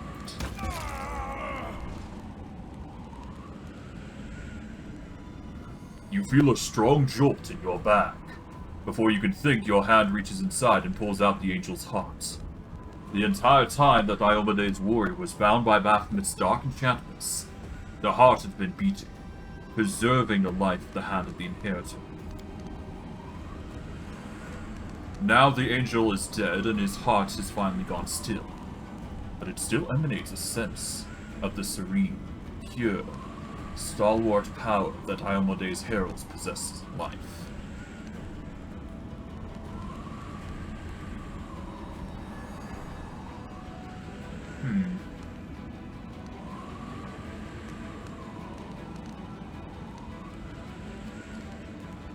Let us burn the remains of the hand of the Inheritor. The angel's heart bursts into purifying flame that soon turns golden. You almost feel the weight of a strong hand resting on your shoulder, and in this silent touch you sense gratitude and brief solidarity, wishes of good luck in the coming battles. We do lose the heart, but I didn't really want it anyways. It doesn't really matter. We got an Unholy Flaming Longsword and the Assertion of Dominance, a +5 shield that makes you immune to slashing and piercing damage while the wielder is at full health. I don't think I need to say this, but this is a very powerful item. And honestly, it's probably something I'm actually going to give Merman. I'm very tempted to do so. You know what? Actually, you know what? I'm actually going to. I think it's just good enough that it's worth it. So long as Merman is at full health, slashing and piercing damage is going to be something that cannot be resisted. It's not a tower shield by the slightest, but it's still good. It's still very, very good. Way better than the tower shield that we got currently. But yeah, that is what we're keeping, so yeah. I think that is it, really, in this area. Take that, that, and this. I think, yeah, now we can go. However, we do have something that we do need to do before we do depart. There's actually one particular thing that we can do. Now, if we go back through the dungeon, I do believe that we can come across somebody very, very familiar. And we're going to take advantage of that. Or at least we're going to see if we can try to. We need to go through here, I believe, all the way outside here, I believe. So it's going to take us a while to get there, but it's necessary. We're going to move over to here. Okay, we're going to save here, I believe. Oh, yeah. We also got the hand of the inheritor, who is technically an undead servant to us now. Okay, we're going to save here. Okay, we do manage to succeed. And say hello to Hepzamirah. Hello, hello. Hepzamirah, Baphomet's daughter, and now a disembodied ghost lets out a half-moan, half-growl. Her skull is crushed, her wound exposing a gleam of white bone, and one eye dangles precariously from its socket. A broken wheeze escapes the throat of the once majestic and fearsome warrior. He stopped screaming. What a relief he's finally shut his mouth. Upon noticing you, she steps back in terror. Did Father send you to torture me? Why? Why would he do that? I served him well. What are you doing here? Hiding. They say being the daughter of Baphomet is a great gift. Like all of my father's gifts, it was poisoned.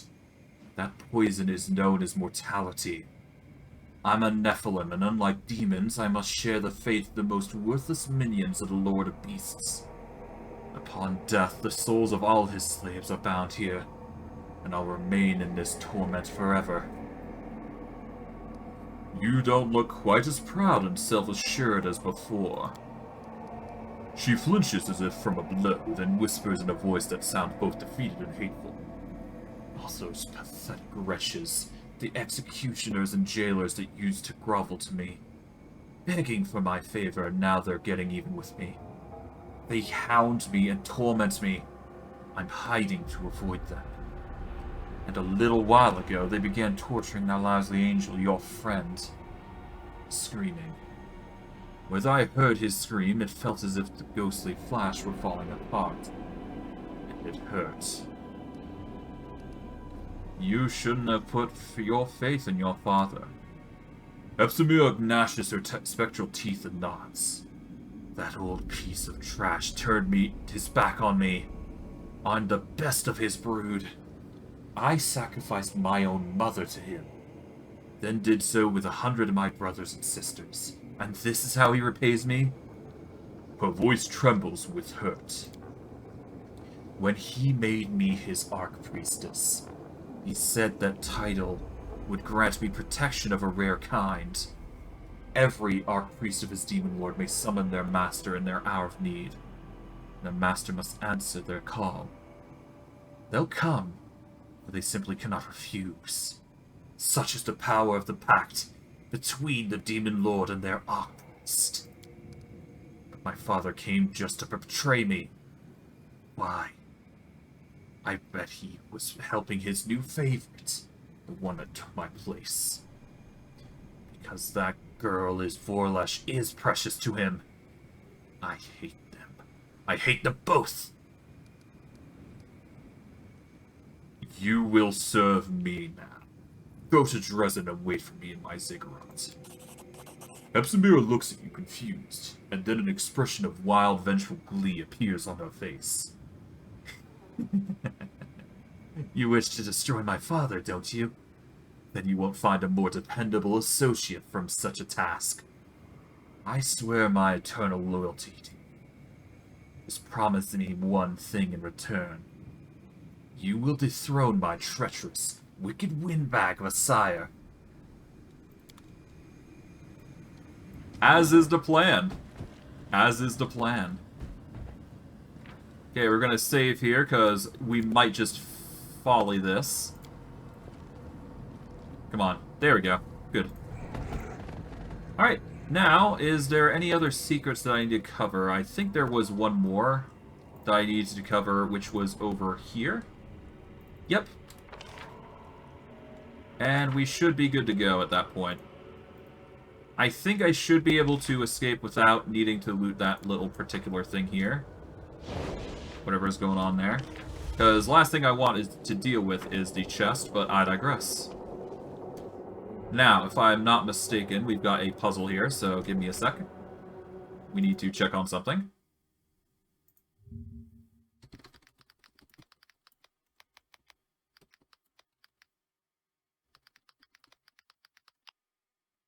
Okay. Ineluctable Prison. Here we go. And let's see, we've got the puzzle 2. So the answer to this, it may seem confusing.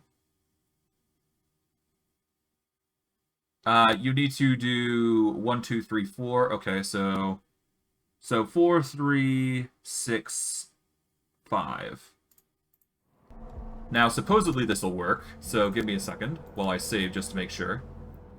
But yeah, no, it's, we need to do 4, 3, 6, 5, and that will open this up, which will allow you to get a Haramaki that gives you a +4 insight on ranged touch attacks. It'll give you the question mask and the expert lockpick. I don't think I need to explain why the Deadly Raise is a very good item to have, because it really does help with ranged touch attack rolls. Of course, if you have something already for it, it's not that great, but it is good for something like... It is good for somebody like Evelyn, who doesn't have any added benefits for her Haramaki already. So it's great for her specifically. So we're going to give the Deadly Raise to Evelyn. That's going to boost her, it's going to boost her touch attack rolls chance to hit by +4, which is something she does a lot. And we have now collected all 4 masks, which is really good, because that will help for the near future. All we gotta do now is just escape, and there is one loot piece that we should be able to collect after we depart from this area, so that is the hope. But we'll see. Turn that off. Gonna save here. And let us exit. Or at least that is the intended plan. Let us exit. Yep, the only thing left was the Merilith, so yeah, let's go. Off we go.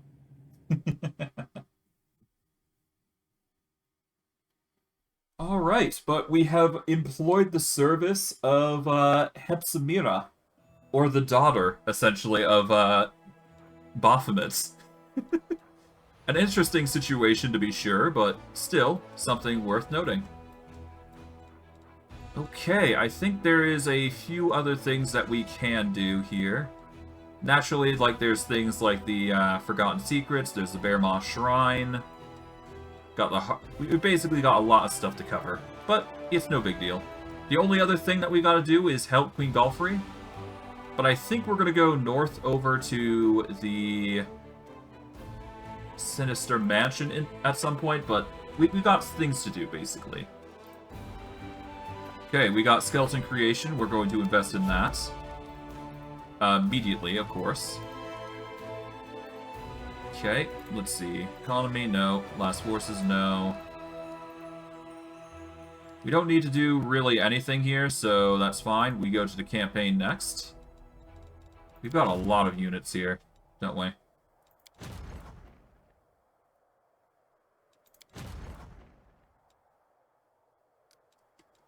Okay, we're gonna get them to go. Okay, they're going there. These guys are gonna move on over to the Defense Squadron 2.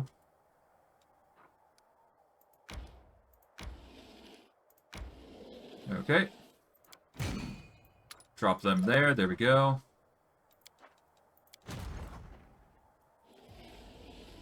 These guys are going to rush forward.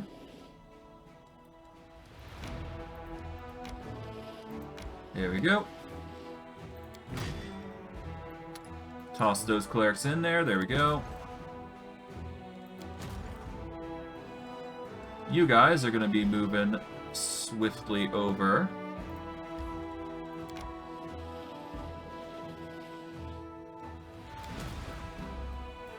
Okay.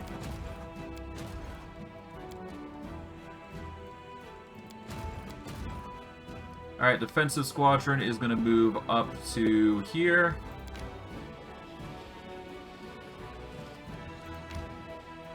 And we're going to quickly merge these guys in. There we go. Alright, cool. Advanced Squadron's going to remain there for now. Advanced Squadron 2 is going to be there. We got these guys, which are going to... Let's see. Let's get you guys in. Let's see. You guys are...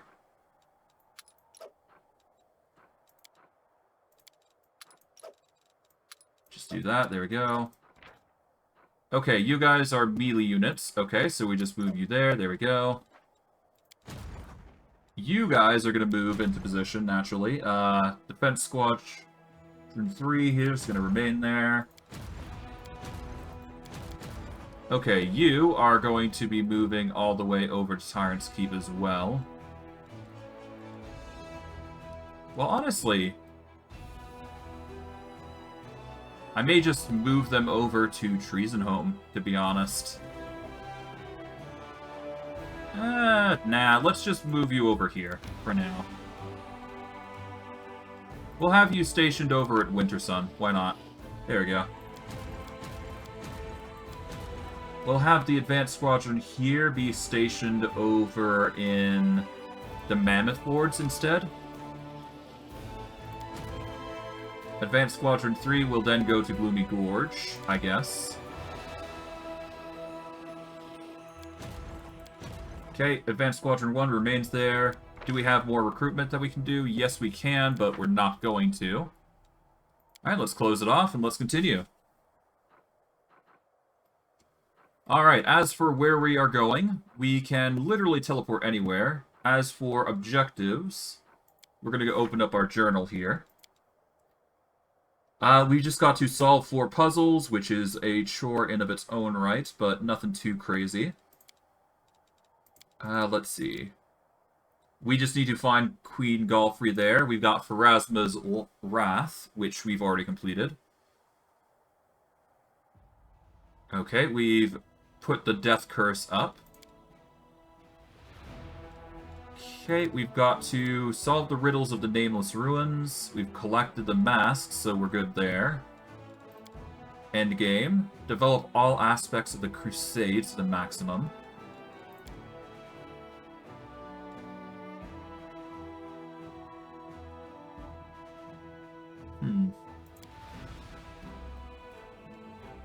Okay, Dawnflower's Kiss. Yeah, we're good there. Okay, all we gotta do is just teleport over to where?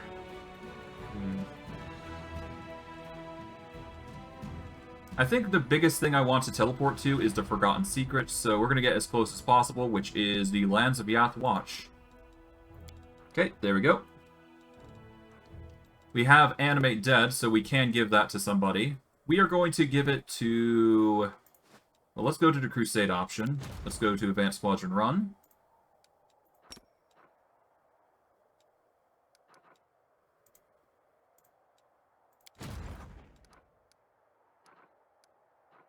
Alright, let's do this.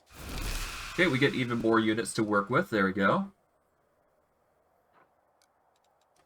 And we got a bunch of buffs that we can employ at due time, but I digress.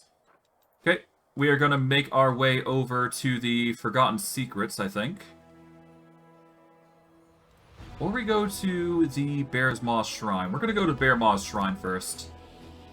I'm curious as to what that is. It might hold something useful. Oh, there is something going on, it seems. Skeletor receives 0 constitution damage from an unknown source. Okay. Okay, let's minimize that. There we go. Okay, let's see.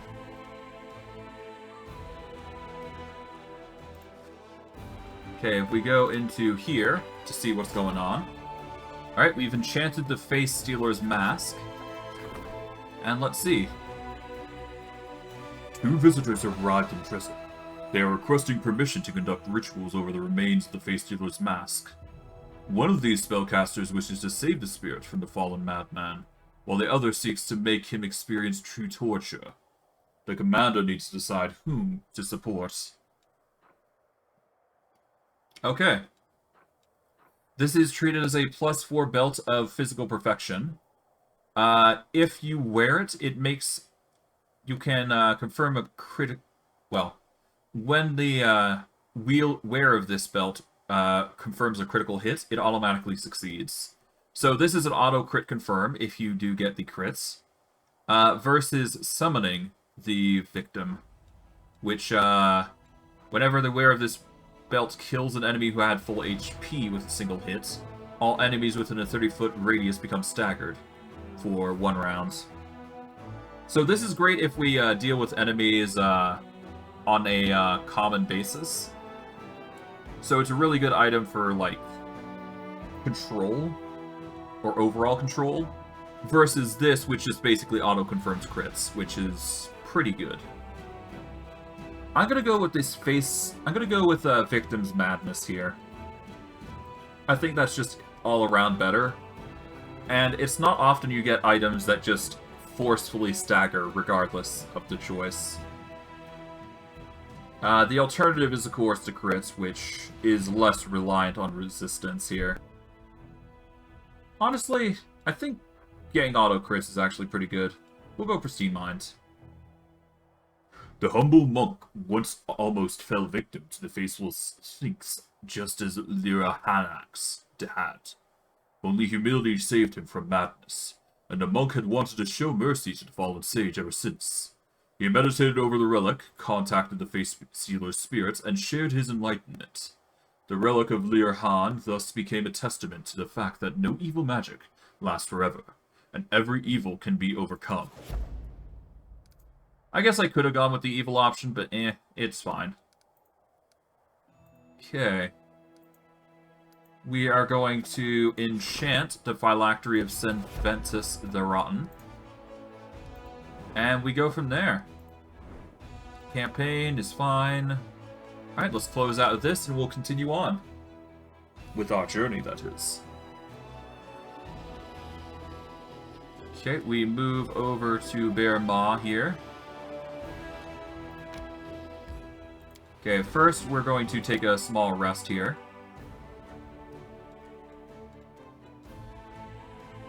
Yeah, we can go for a Skullberry Pie. Actually, no. Let's change the recipe from Skullberry Pie to the usual, which is the,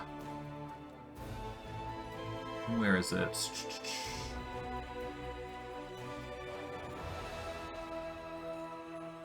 Oh, where is it? Apologies, 1 second. It seems we have 2 spicy pastries.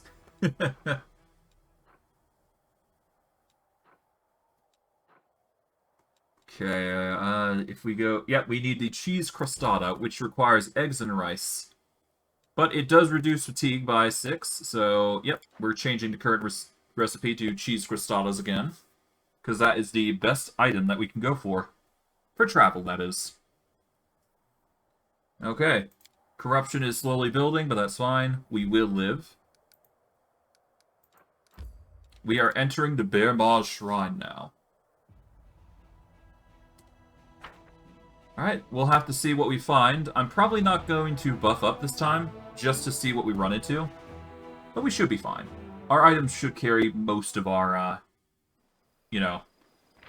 It should carry us through the majority of what we run into. So we're going to save here. And we're going to continue on to see what we find. The ruined earth is steeped with corruption. As it should. Well, as it usually is. We will be Oh, hello, zombie fighters.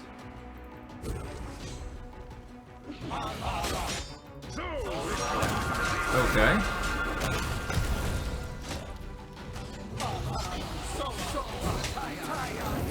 Alright, let's swap into a bear form here. Oh, the skeleton's really getting demolished here. Oh, there goes the skeleton. Alright, Evelyn, we are going to use a heal on this executioner here. There we go. Boop. Back to life. Okay, now all we gotta do is use some fast healing here, and we should be good. Okay, executioner now. There we go, fast healing. Cool. Yeah, just a little leap. Yeah, we can actually manage this quite easily, I think. Surprisingly enough. Okay, what's going on down here, then? There's something on Okay, we got a bunch of, loot there. Nothing too crazy. Yeah, this is the corruption thing, I think. We can do an athletics here to remove that, so we're gonna save and try and move it. Let's see. Can we? We can. You move the cart off to the side. The way's clear.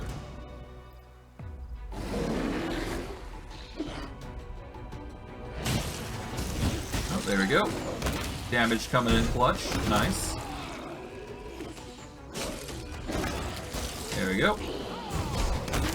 And there we go. Cleared. Yeah, these guys aren't that bad. It's probably because I was ready and prepared to deal with these guys. Dust falls from rotting ruins. And we got some loot here that we can pick. Grab that while we can.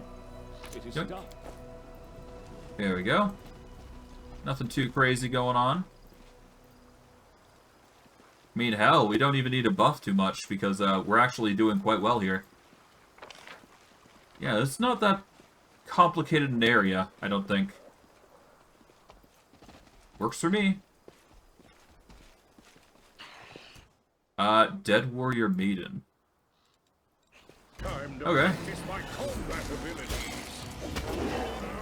Oh, that's negative levels. Oh, God. Well. That's pain. Stop, stranger. Stay your hand. Remember everything. Don't kill me, for I am already dead. Know that my name is Anew of the Neverrun, the dead heir to a dead clan of a dead nation. I perished on the day of my wedding, stranger. I have nothing left. The only thing now holding my bones in this accursed land is my hunger for vengeance.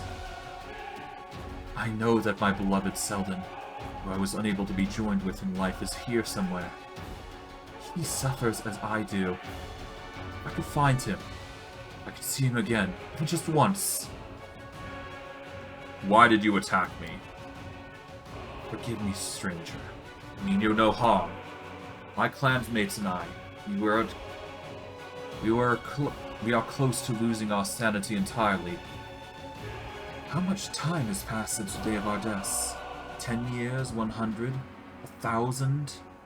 We have been wandering here for an eternity already, dreaming of vengeance, unable to find peace. Praise be to the ancestors that my reason has returned to me, at least. Who do you seek vengeance against? The enemy, the murderer, the invader. The dead warrior's rasp turns into a furious cry.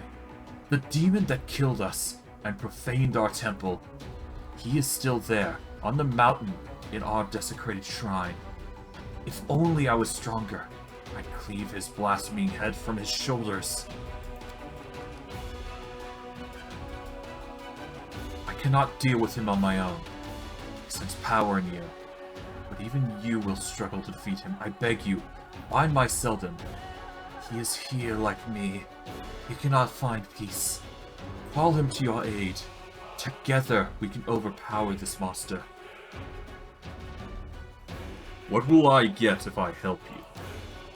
Our temple was desecrated not long ago, and those who prayed there are now dead. You take the temple's treasures. No one will condemn you. If first you kill the one who killed us. Help you? I do not serve the undead serve me. The warrior tries to resist, but you easily subjugate her will. In a hollow, emotionless voice she answers. Yes, master. I cannot stray far from the place of my death, but if you choose to fight the demon at the shrine, I and my beloved will come to your aid. To see the clan of my beloved, light the lantern as the entrance to the shrine. His mind is clouded by madness like mine. I have a way to bring him to his senses. She holds out a jeweled ring. When he sees my ring, he will lower his weapon and be under your control. Just as am I. Good. A loyal servant. We did lose some people, but that's fine. We could easily just give a quick buff here to prevent that from being a problem.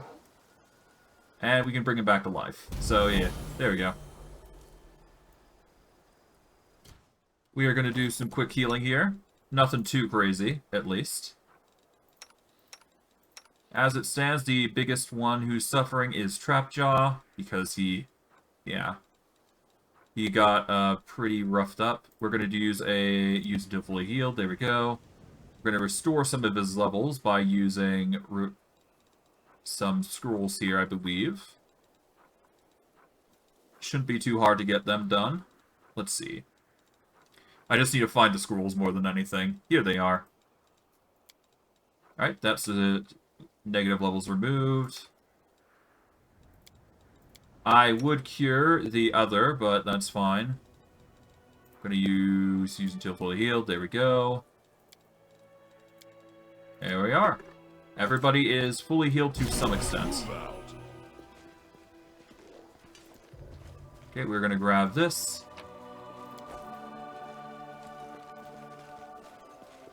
And let us see what we can find. Alright, merman, come with me.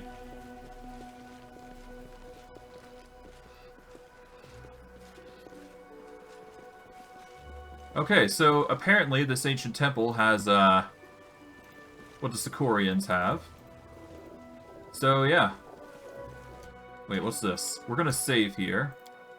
I'm curious what this lore religion is going to get us. Head on. Did you see that? The lantern sparks to life with an icy ghostly flame. Ah.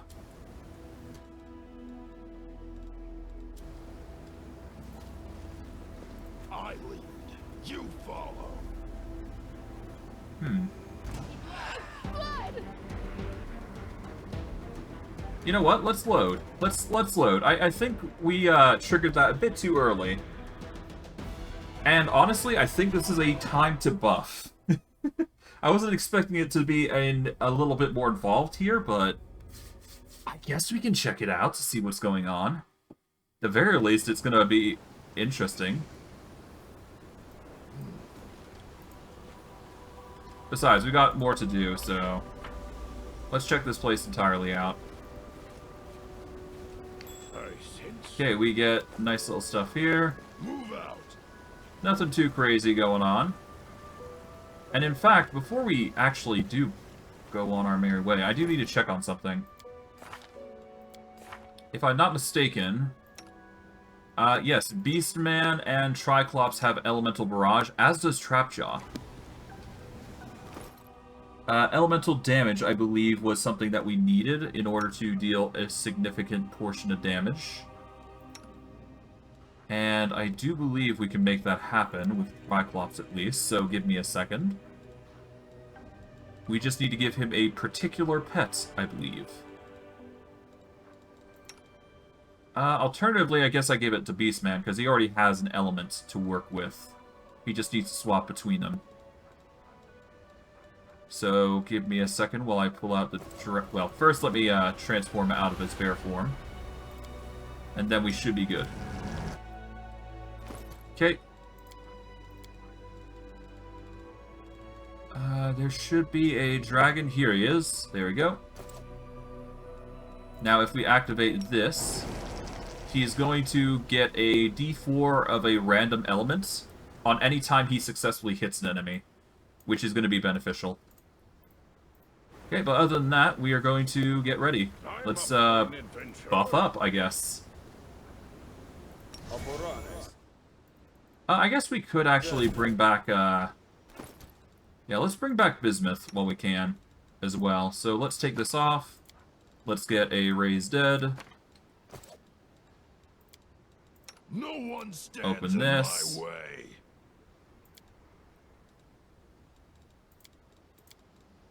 Alright, let's bring Bismuth back to life. There we go. And we'll get rid of his negative levels as well while we have the chance. Okay, now all we gotta do is just use the restoration and we should be good. That gets rid of most of them except for the permanent one, which we use again. There we go. Then we'll just use some healing to get him back to full. Done. Now we buff up. Now we buff up. Alright, let's get everybody into buffing position.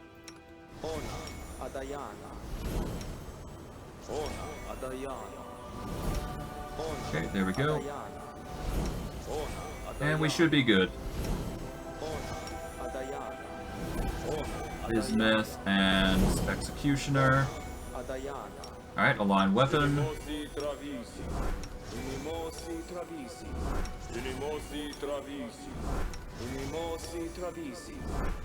Okay. I guess I could use Lucky Dice as well. And you know what? Before we summon any further, we're gonna summon the Change Staff minion here. There we go. So if we do get any additional buffs, we can actually use those. Okay. Now the resists.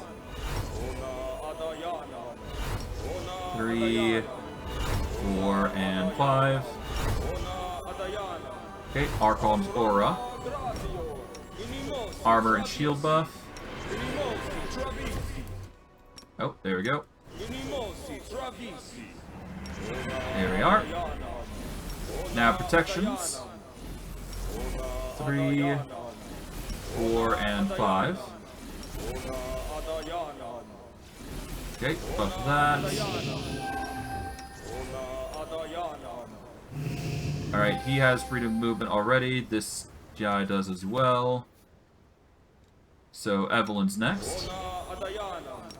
Now we go Bubbles. Cool.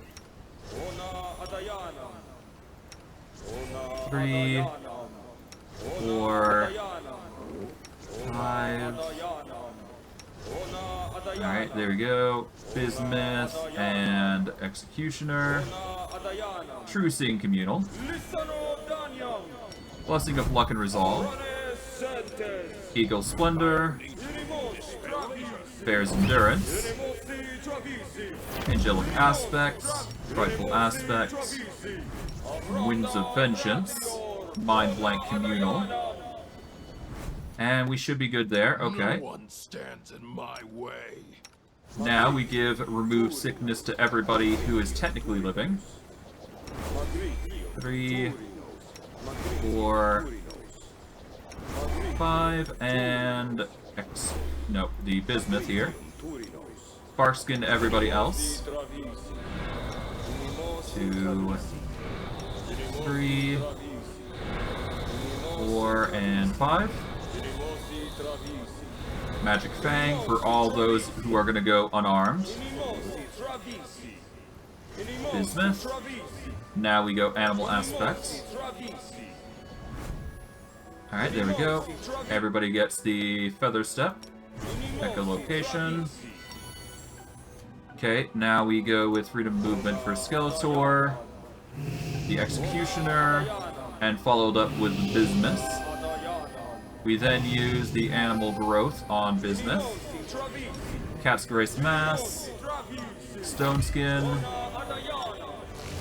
Bull's Strength, Owl's Wisdom, Legendary Proportions for Triclops, Sea Mantle, Frightful Aspects, and finalize with the Dragonkind Red buff. Yes, I could have used a potion, I just forgot to do so, but that's fine. We go Mage Armor, Shield, Expeditious Retreat, maybe not Blur, but we will Mirror Image. Alright, Effortless Armor. Alright, Yujin Dexterity, Transform. Alright, we then use that, and then we get Evelyn on duty. I'm gonna give everybody the Mage Armor that they can. Okay, Executioner is not somebody that we need buff, but we will buff up the Treant here a little bit. And then we give it to Bismuth. Okay, Find Traps. Delay Poison Communal. Death Ward for everybody who is an ally here. 2, 3, 4, 5, 6. Alright, Skeletal Executioner gets it, as does Bismuth. Alright, now for everybody with Heroism. There we go. 3. Man, this is always necessary. It's annoying, but it needs to be done. Okay. Alright, the Executioner, and we get the Bismuth. There we go. Ice Body. Foresight for everybody who is a melee user. Excluding the Treant, of course, because he is a summon. Okay. Bismuth, and finally Executioner. Okay, following that, we got Heroic Invocation. Let's move. And while we wait for that, we'll get Baphomet. Alright, now we get the blurs and all that jazz going. 3, 4, 5, 6. Executioner and Bismuth. Alright, Mirror Image. Now for primary hand weapons. Okay, we give it to the Executioner there. There we go. Alright, protection from arrows communal. Vampiric Blade. Now we use Deny Death. 3, 4, 5, and... Okay, let's hit the skeleton. There we go. Then we hit Thought Sense. We then use Bone Shields. False Grace. Alright, let's turn everybody to negative energy. 2, 3, 4, 5, and the Bismuth is the next one. There we go. We shall use Sea Mantle here. We will then use the majority of castings of protection from spells, at least on 6 people, because that's going to be required for the future. Here we go. From there, we cast Fiery Body. Actually, hold on. Okay, so we have Fiery Body, but why don't we have... That's weird. We apparently have the advanced version of Fiery Body, but we don't have the normal version of Fiery Body, which is really interesting. Okay, we then use Sense Vitals here.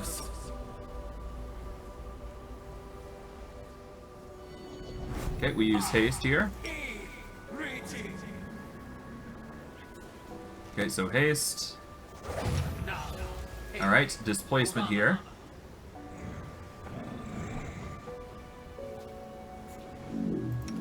to...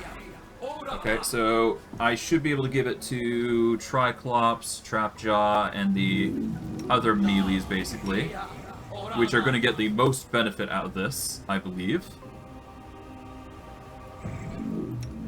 Or... Then we go with Bismuth and Skeleton. Alright, Bismuth and the Skeleton, Executioner. Then we got Greater Invisibility, which we target with everybody, but we're going to use Eyes of the Badak first. I think I'm actually going to move... Well, no, let's keep it as that. Alright, we're going to activate Eyes of the Badak, which will activate negative levels as we see fit. Now we're going to put everybody I want as invisible. We're going to activate Firebrand, which should trigger fire damage in addition to what we're doing. So that's going to be cool. I'm tempted to move over the dragon over to Triclops, so that way we have a better chance of inflicting the ability that I want. But we'll see. Okay. Now we do Evelyn, then Skeletor, and then the 2 NPCs that we got on the sidelines. 3. Okay.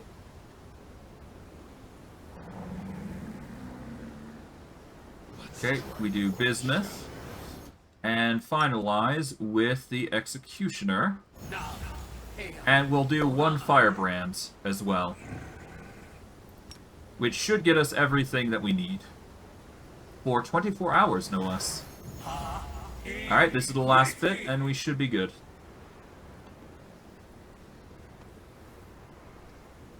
Okay, once this is done, we're good. Okay, cool. We will save here. And let us go, quote-unquote, help these people. For our own benefits, of course. Okay, low religion, here we go. And we are now transported to a ghostly flame sort of area. Hello, ghosty goose.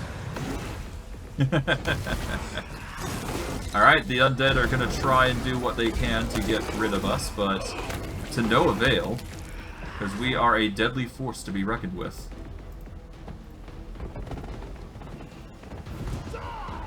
There we go.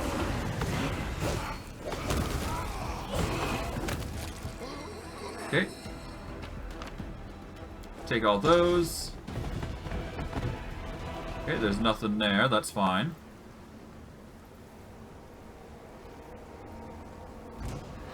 Time to fight off the spirits. Ah, negative energy, interesting. That's a very interesting way of going about it, but that is not going to be enough to take us out, because we are negatively inclined anyways. Oh, Bone Shatter's trying to be done, but the only one affected is probably the Treants. Kind of expected, but yeah. Yeah, they stand no chance. What's this? In the shimmering reflections of ghostly light on the water, you see anguished faces. The ruined earth, yeah, is steeped with corruption, as expected. Alright, a ghost warrior here.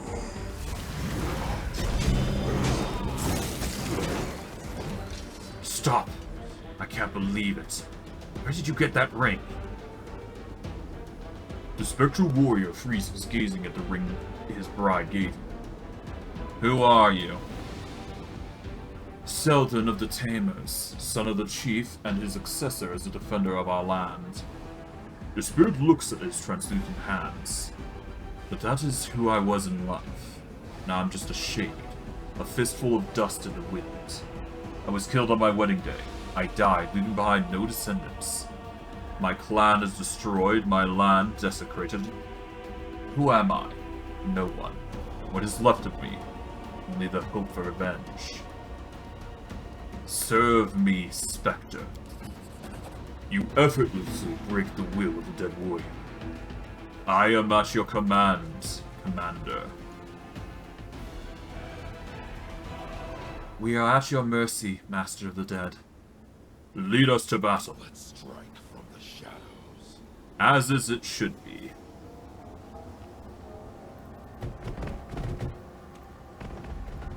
We shall grant their wish, but eternal servitude is evident. An interesting little thing to be sure, I'd say. But hey, we now can enter the ancient temple and figure out what's going on. What has caused them this grief? I guess we'll figure it out. Time to practice Hello. my combat abilities.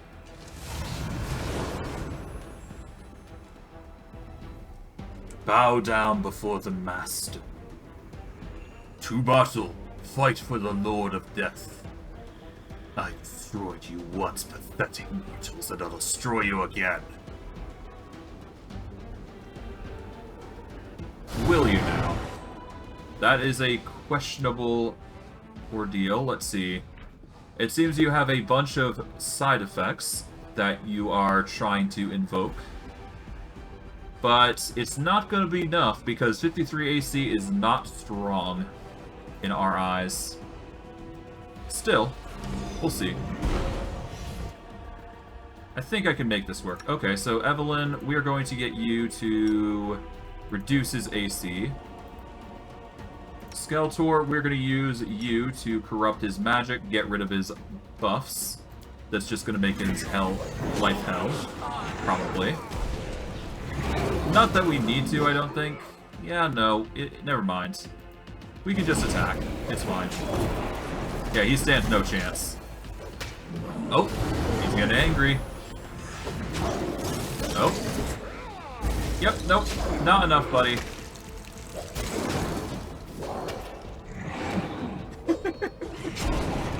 He's trying so hard.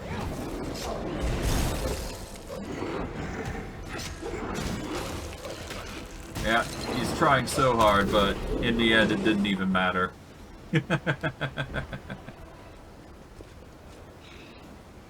We are avenged. Free at last. We're free.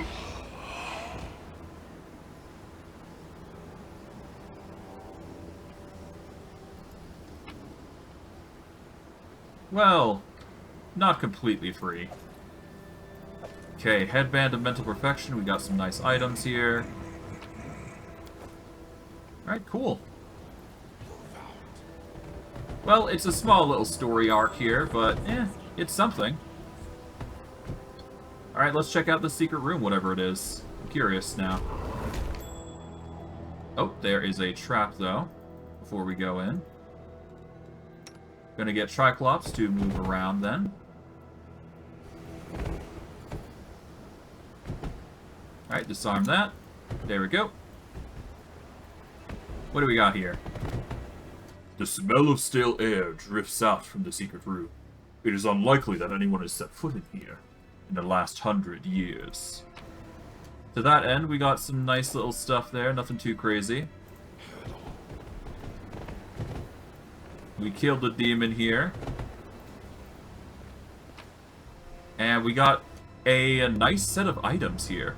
We got Clawfall, which is a +5 Undead Bane destructive weapon. Great for fighting against undead, apparently. We get a breastplate called the Great Bear Breastplate. Okay. It grants to wear cold resistance 30, medium fortification, and spell resistance 19. That's alright. We got the Belt of Giant Strength and a Amulet of Natural Armor +4. Pretty cool.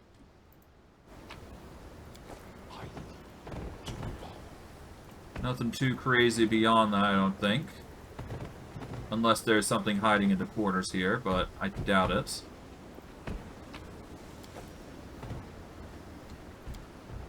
Gnawed, dried out bone are mixed with rubbish. And we'll save here, and we will investigate this area here.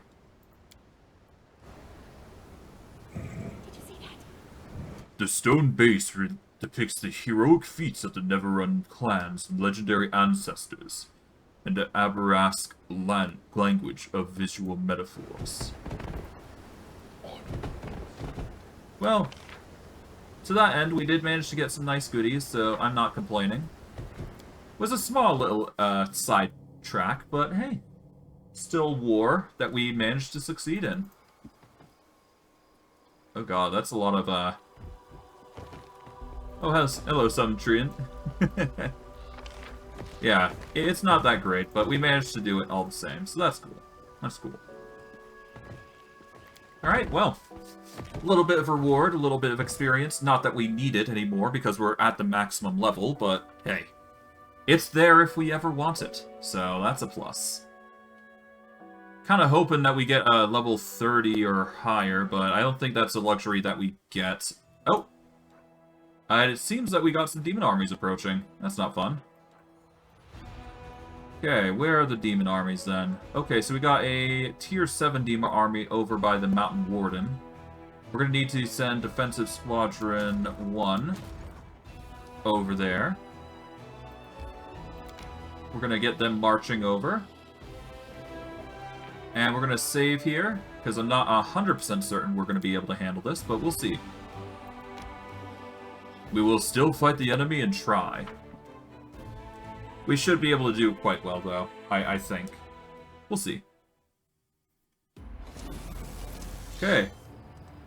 We've got a bunch of retrievers, and we got a bunch of giant spiders that are going to cause problems. I think a fireball would be a good way to initiate things. Yeah, let's start with a good old fireball. That should clear a lot of them out. There we go. We then send over our hedge knights to deal with a bunch of these spiders here. There we go. We will move over here. Get another chop in. Oh, they're going to try and do something here. They are going to web everybody, or try to. But we will kill them anyways. There we go. Cleared up and done. Nice. Our armies are ever strong. We can now return back, and we should be good. This army is going to need to go back over to Defensive Squadron 1 here, so we're just going to make them rush over, I think. Yeah, Defensive Squadron 1 has those Knight Warriors, so we're just going to move them back over here. We should be good.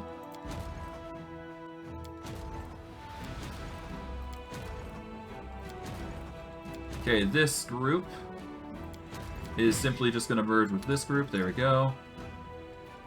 And we'll have them make their way over to Advanced Squadron Run, because it's much closer. There we go.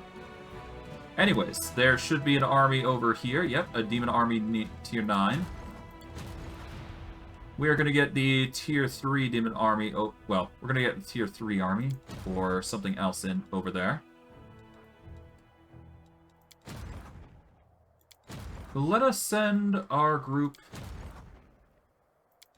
Yeah, let's send this tier 6 army over, I guess, to deal with the tier 9 army. They should be able to handle it. Yeah, so if we do... Okay, we can't do that. So I think it's just left to the... Yeah, it's left to the skeleton zombies in group here. So we're going to move them over. Shouldn't be too hard to deal with, I think. Because our general here is going to be very strong, if I'm not mistaken, so we can easily take these guys out, I think. As for objectives, we've got 45 skeletons, cool. The undead advisor to the Lord Death has arrived from the Ziggurat to give report and provide counsel. Nice. We will have to address that in a moment, because I do want to at least get to the Forgotten Secrets here, so we're going to make our march over to here. It won't break our... Oh, we got a random encounter here. Interesting. Let's figure it out. What's more comes for us? Let us see.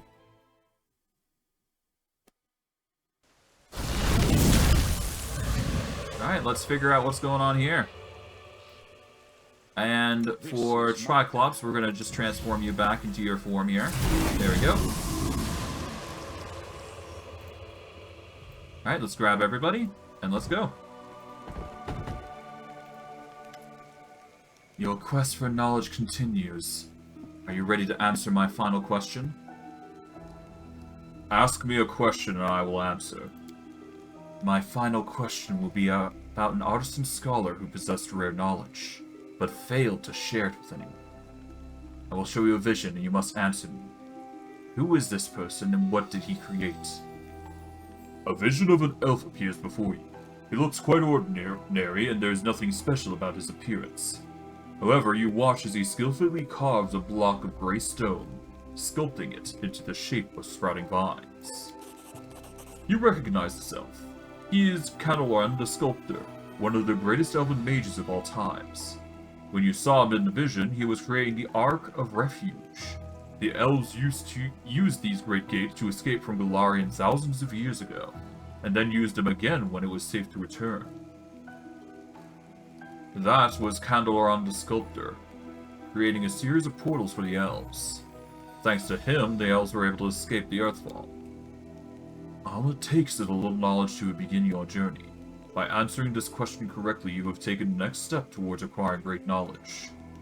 You may now make your way to the Forgotten Secrets. Reveal its mysteries and you can continue forward. The secrets of creation will be revealed to the one most worthy. Do not give up on your search. This is our fourth and final meeting. I have no other locations to reveal. If you would like to ask me anything, you may do so now. It's a pity this all must end. I enjoyed talking to you. Almost made me remember how to feel to be alive.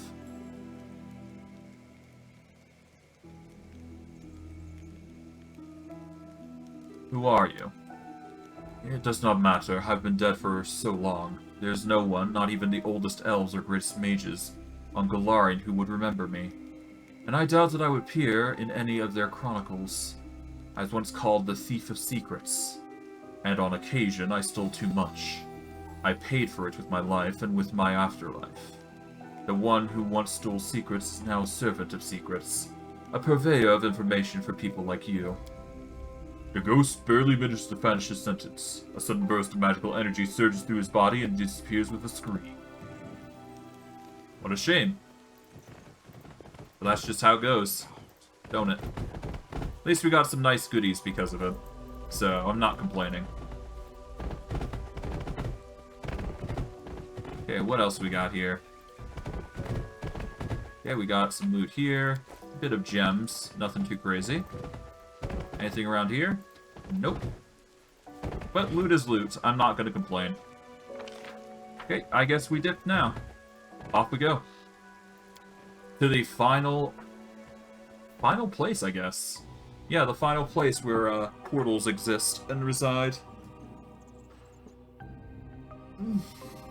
Alright. It's time to begin. Oh, it seems like the demons are moving on their merry way. Yep, this demon army is trying to move in. We're going to move to Advanced Squadron 2, and let's see. I think we can handle this without doing anything, so we're going to save here. We're going to move Advanced... Oh, Advanced Squadron 2 can't even move. Never mind. I thought they could. Alright, let's close it up. We're going to go into the puzzle room and see if we can't do anything about it. We'll go from there. Let us enter the room. Healing spells are deadly to undead creatures, and vice versa. Yep. Pretty basic stuff we already know. Because undead heal from negative energy, not positive. As is to be expected. Alright.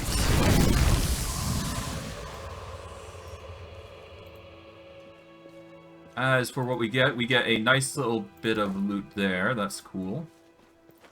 Get some stuff here. The cave opens up into something. Naturally.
Oh, I've been muted for this whole time. My bad.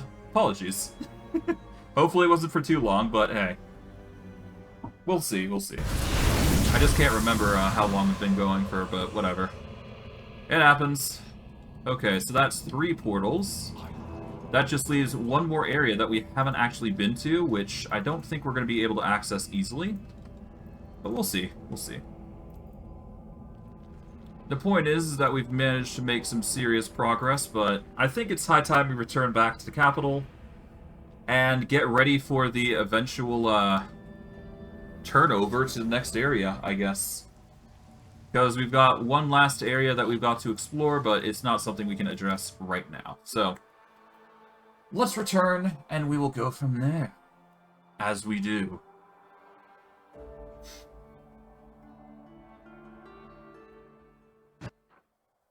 Alright, the fort is been besieged, that's fine.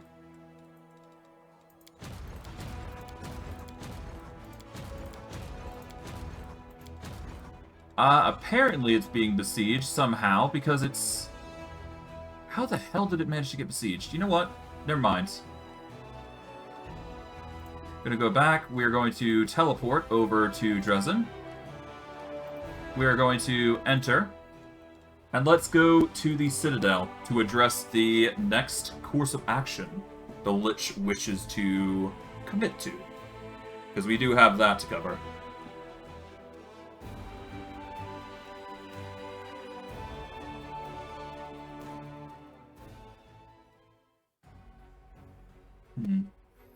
Those armies are moving really fast, though, I must admit. Wasn't expecting that. That's for sure. Oh well, it's no big deal. Zagorius folds his arms, studying you intently. Seems you are far more imposing to mortal eyes than to mine. After we crushed the Church of Pharasma, I started hearing rumors that some necromancers had begun worshipping you as a deity. They're even building idols in the hope you will hear their prayers and grant them a piece of your power to become a lich. The undead archmage lets out a caustic cackle. While this sounds like an imitation of the cult established by Baphomet, you may find use for such zealous disciples.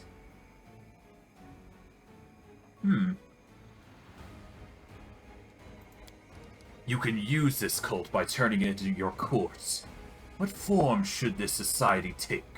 A secreted circle of thinkers, necromancers, and magic users like the Whispering Way?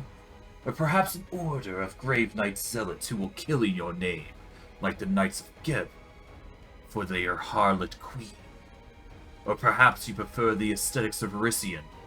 You could proclaim yourself a pharaoh and surround yourself with priests who will punish anyone who dares speak your name without their blessing. Who came up with the idea of worshipping me? You were mortal until quite recently. Have you already forgotten the worries and doubts that plague the living? Some admire you, some envy you, some long for your power. They are not deterred by the fact that you're not a true god. They take comfort in their delusions, which are an insidious balm that soothes their weak souls. Okay. So we have a choice between liches, grave knights, mummy clerics, or we can just go with freedom of belief.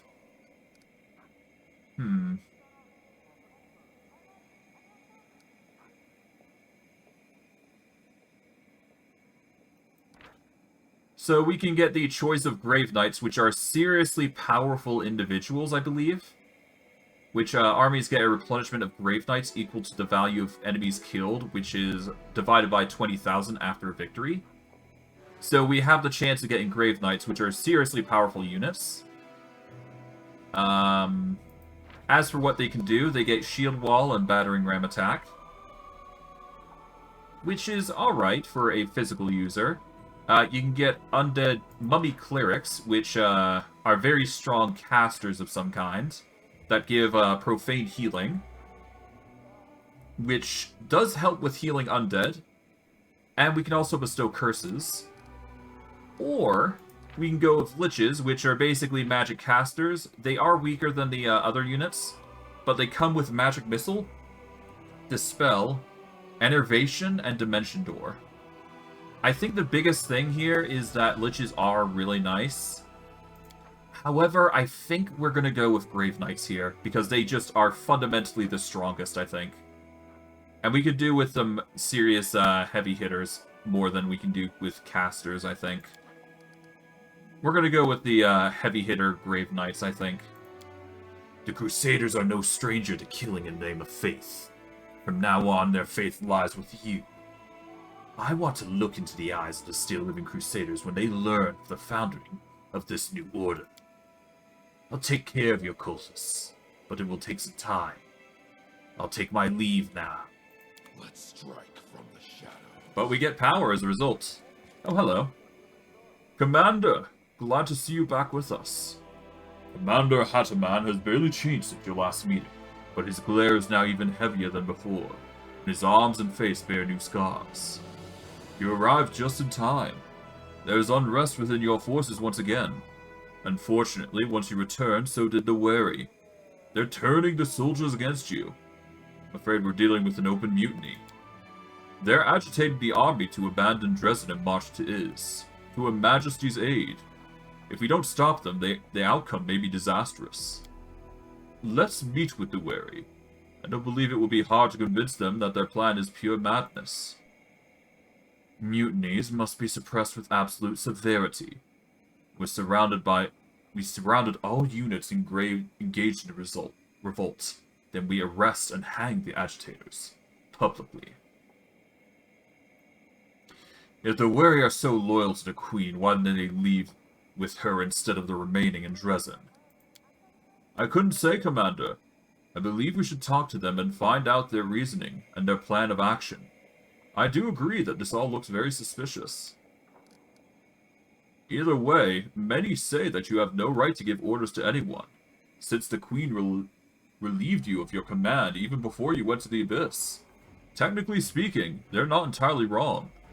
It'll be hard to make them reconsider. You also have a great deal of respect for Queen Galfrey, don't you? I'm a soldier. It's my duty to respect my superiors. I hold you in high esteem as well. You catch nervous trembling in Haramataman's voice, particularly masked by his calm and relaxed tone.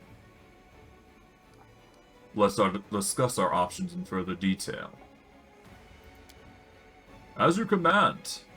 Regil, what do you suggest? Revolt should be nipped by the bud. We'll surround the mutinous detachments, then publicly execute the wary, and all those convinced of instigation. If seditious tenicities resist, we do it again. It is the only way to ensure the troops' loyalty. And what do you advise, Captain Harataman? I think their talks of their self-directed march are a bluff. Only lunatics would follow such a suicidal plan. We need to talk to the wary and ask them what they really want. Don't parley with mutineers. Thank you. Everything's clear. Alright.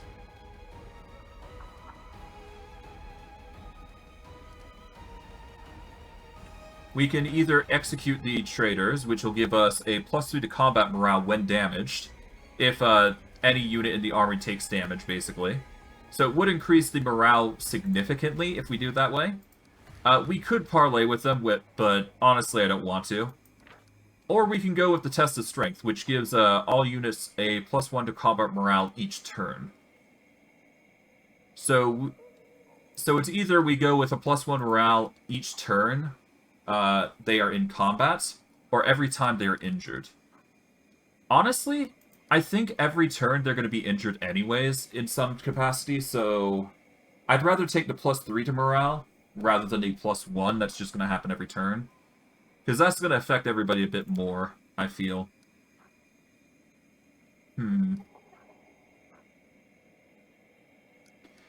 Regil, executing the traitors is your personal responsibility.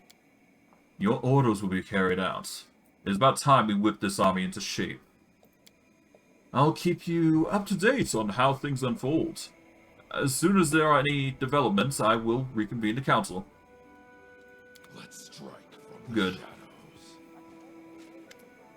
Lady Kokomi's voice is brimming with satisfaction. Commander, I bring wonderful news. We are getting reports from all regions of Mendev that a nationwide political crisis has been resolved. The military dispatchments you sent across the regions have restored order and suppressed the emerging riots. The entire country is impressed with how you managed to hold the demons back without reinforcements. I believe it's fair to say that at this moment, Commander, your word carries the greatest weight in Mendev politics. You could use this influence to accomplish something monumental. For example, you could organize a total military mobilization across the kingdom. What will you do with your newfound power? We need to remind Mendevians that the gods care for us. They gave us the strength and the wisdom to save the kingdom. Let the people go to the temples, praise them, make donations, and pray. In dark times, we need all the faith we can muster.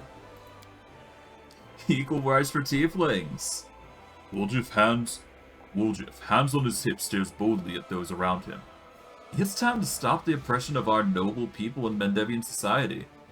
Tales are no reason for persecution. Let us listen to the council's opinions. As you wish, Commander. Your advisors have proven their diplomatic and political acumen. Socio, Mendevians have honored gods before, haven't they? Was it not enough? It was enough, which is why the gods did not let Mendev fall. But when adversity passes, people breathe a sigh of relief, and they leave the temples. It's just how it always goes. However, even though the crisis in Mendev is behind us, our war still rages on. We need to remind everyone that the most terrible evil hasn't been defeated, and to unite them around spiritual power instead of worldly authorities as before. Are you sure that there's no one in Mendev more in need of respect than the gods? No one at all? Or are the gods like the most downtrodden bunch? Is that why you worry so much about them? Woljif, explain your point about tieflings and their rights. Woljif's speech is loud and surprisingly fluent, as if he rehearsed it many times. We all know about the rampant oppression of tieflings in Mendev. It's like we're the demons here. We got no freedom, no respect, only humiliation and wallets. Gotta lock horns with the other horned ones, am I right? And what about rights? Oh, we got those. It's right to pay taxes and the right to serve in the army. Is that fair? No. Should you feel ashamed? Hell yeah. And if folks treated us nicely, you think we wouldn't show our gratitude? We're not just thieves, you know. We're merchants, guards, and lawyers. I mean, clerics, paladins, and mages. And if Mendev followed their conscience, you think we tieflings wouldn't repay you with your kindness? Well, we would repay. There, I said it. Woljif even thumps his chest in excitement. Lady Kokomi, is there anyone left in Mendev who could be mobilized? There is. Rest assured, if everyone was here already, Mendev would have died of famine. But I'm not just talking about the people. There are horses that could be commandeered for the needs of the army, tools that could be reforged into weapons, apothecary stocks, services provided by craftsmen, builder, and spellcasters. Many can serve the army, and in many ways not necessarily by enlisting. I'm ready. Okay, so we can go with the Glorification of Gods decree, which gives a Judgment Day spell, which is a d6 times power magic damage to all enemy units. It also restores d6 times power HP to all ally units in the army. This is good, but it's not good enough to warrant it. So the next thing is equal rights with tiefling rights, which will allow us to increase recruitment growth for mythic units by 15%. And energy points increases by 5. Alternatively, we go with Lady Kokomi's proposal, which gets the mobilization decree, which the cost of recruiting trainable units reduces by 10%. Naturally, mobilization is going to be really helpful, Alternatively, we just go for the mythic units. I'm gonna go with Lady Kokomi's proposal. Lady Kokomi, send word to the capital that military mobilization has been ordered. Well, actually, it's either that or we go with the tiefling rights. Recruitment growth for mythic units increases by 15% versus cost reduction. I'm gonna go with the mobilization, yeah. It will be done. You've been dealing with Mendev's misfortunes long enough. It is time we reminded ourselves that it is the nation that must support you. Lady Kokomi bows respectfully. When we first met, I allowed my eyes to deceive me. I failed to discern within you an outstanding politician. You know nothing of diplomacy. You are unaware of the power structure in Nerosi and beyond. But you were driven by your uncanny intuition. With it, you have saved Mendev and strengthened our ties with foreign allies. You have my respect. I wasn't a diplomat before this war, and I haven't become one now. But I think I'm beginning to understand politicians and their actions better. And I'm convinced that the key is never to forsake your conscience. I don't think we have. It looks like politics isn't such a big deal after all.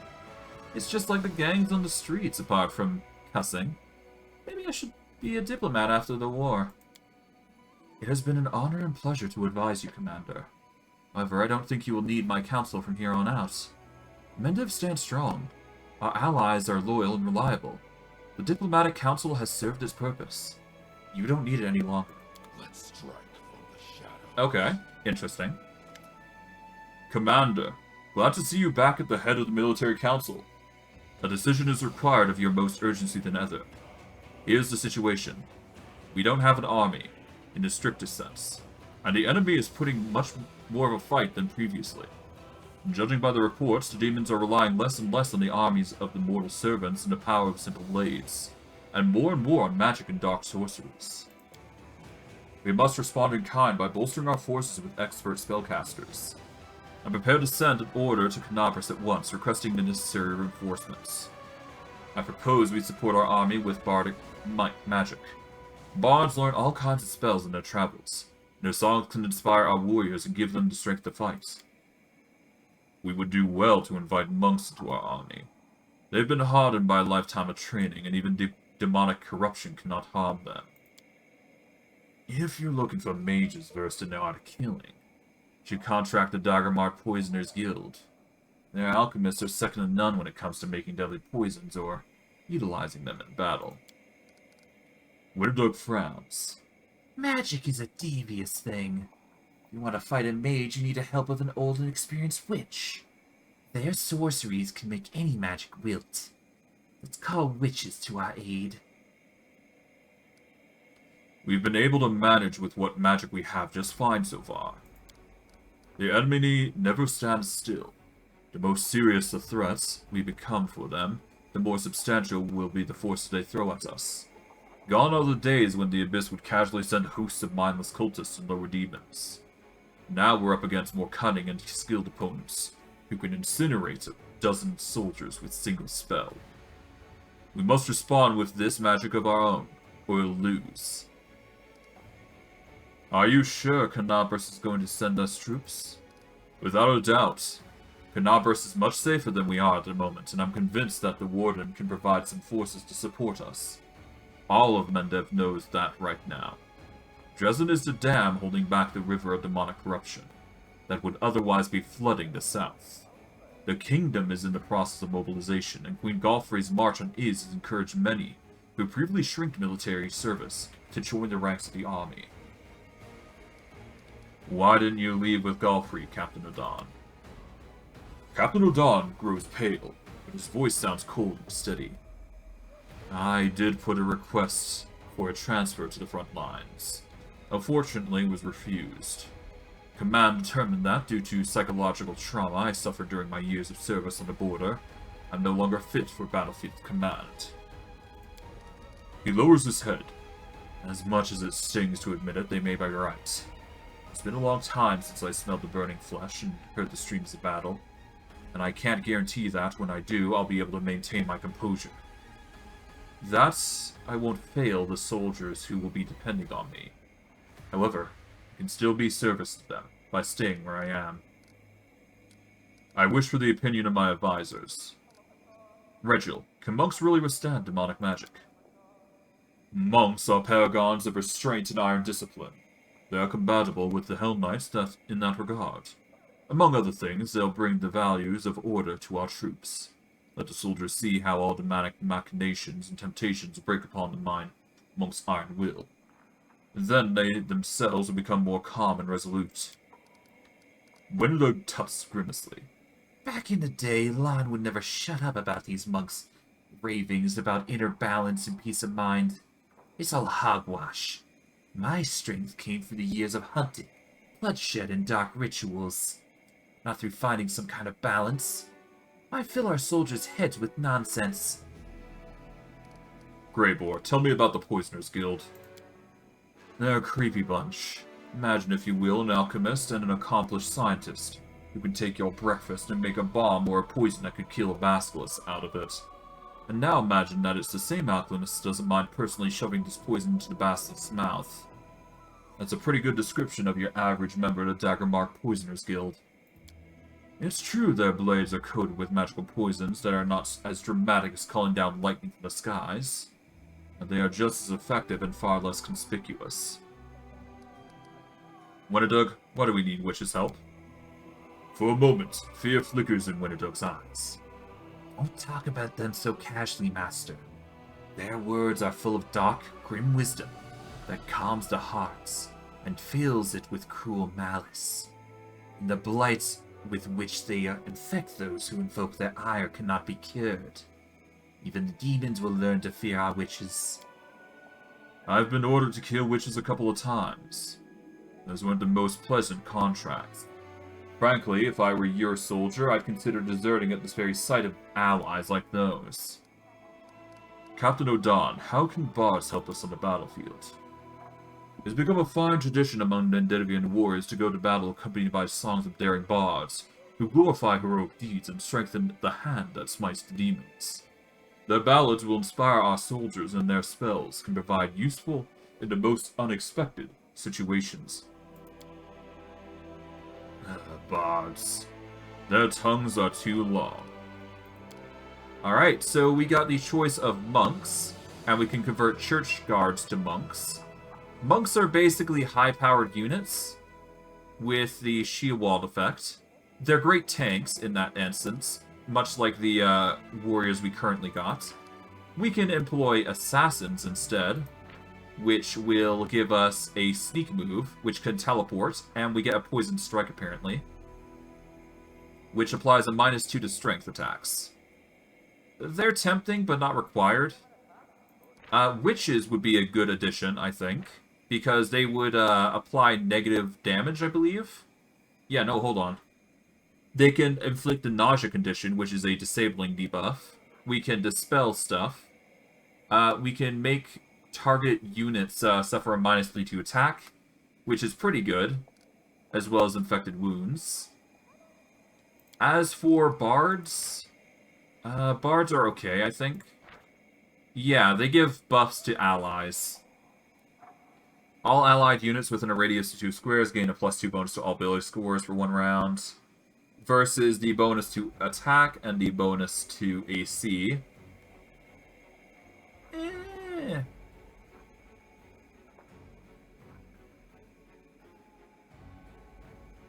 It's tempting, but not required. Honestly, I don't think the bards are going to be that good. The witches provide debuffs, but not great debuffs from the looks of it. The nausea is a really good one, though, I must admit. Disease would apply a -4 to Constitution, which is pretty good. Misfortune... Oh, all of it's touch range, isn't it? Agony is the different one. Okay. Okay, a creature within touch range gets Misfortune. Any range, long range. Okay, so infected wounds and misfortune is a touch range effect. But agony would be the best because it's going to apply nausea. Nausea cannot act, and they can only move, which is a very powerful ability when you're trying to immobilize enemies. The alternative is Dagger Mark Poisoners, honestly, which are probably going to be a little better, honestly. Yeah, we're going to go with Assassins. We'll call upon the Dagger Mark Poisoners Guild for help. I'll see if I can get us a discount. Tell the colleagues that this is going to be a bulk order. A whole lot of demonic spellcasters who desperately need to die. That's a veritable gold mine. I will send a letter to Ganabris immediately, requesting a group of spellcasters be sent our aid. I'm certain they will arrive soon, Commander. Let's strike from the shadows. As they should. Hello. Oh god, my voice is getting hoarse from this. I keep forgetting that this is a common theme for most events. Commander, the supply situation is still critical. I'm doing all I can to find extra rations. Several caravans are already on their way. But this is the reality here, and now. We can't feed our whole army. Until our shipments get here, we'll have to cut rations. Who exactly will have to tighten their belts is for you to decide. I would proceed with caution and reduce everyone's provisions equally, so as not to provoke any conflicts. There's still going to be discontent, so we'll need some fierce agitation in the ranks. Tell the soldiers that the situation is about to improve. Yes, this is most likely a lie, but it's for their own good. What's there to think about? The strong and capable get full rations, the rest get half. When's the hungry rise begin, we'll have the good fighters on our side and the bad ones on the other.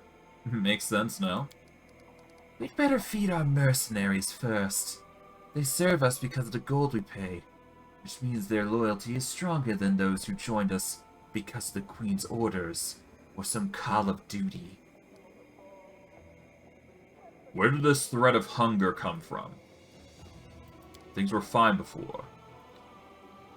They were, while Menda was still stable, but when Her Majesty departed for his, things began to gradually slide towards chaos. And now they're all the way here, and they're all the way there. We can't provide for ourselves. We can't grow anything on this island. We can't breed any cattle. All our food comes from a single source, Menda's military warehouses. With every passing day, we're seeing less food and more warning signs.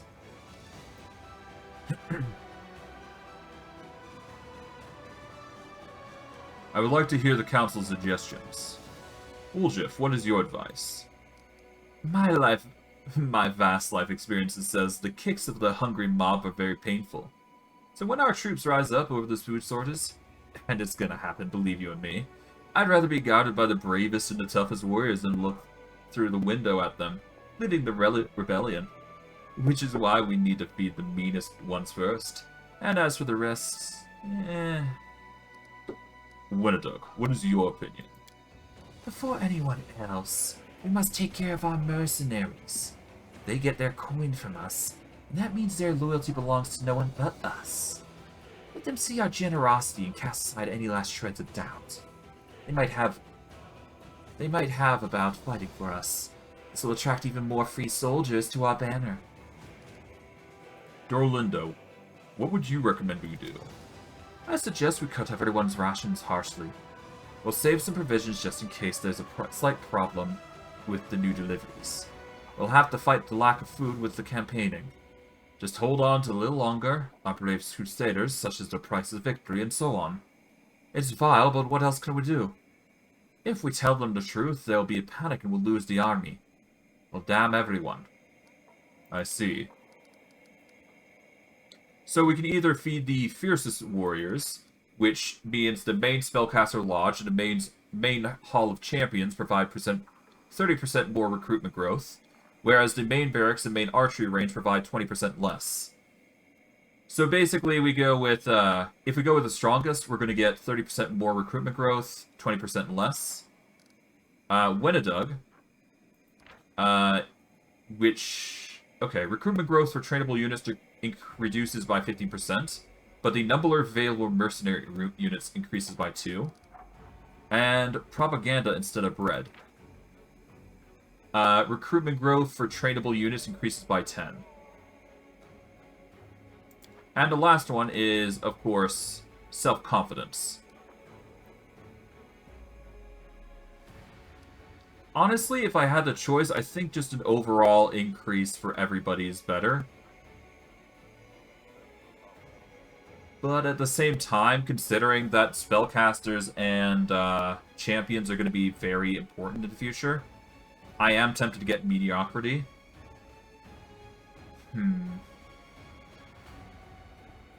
Dorlinga, your decision seems the most reasonable. We'll cut rations for everyone, save some of the food for storage, and spread propaganda amongst troops. Will do. I know it feels lousy lying to our comrades, but it's better to go to sleep thinking about the provisions that'll be arriving for Nerosian any day now, rather than your empty board that'll still be empty tomorrow. And eventually, deliveries really will improve. Commander, this crisis will be over soon, one way or another.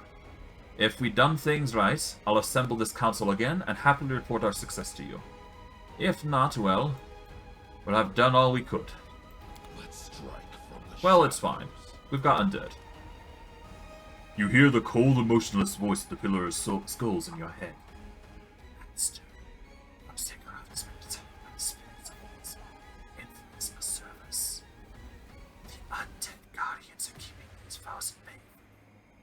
But they have no chance of victory. Unless you intervene, our defenses will be crushed. Who attacked the Ziggurat? Numbers of psychopods are storming the gates. Others are attacking from the sky. Fortress with their spells. We do not know who is leading the attack.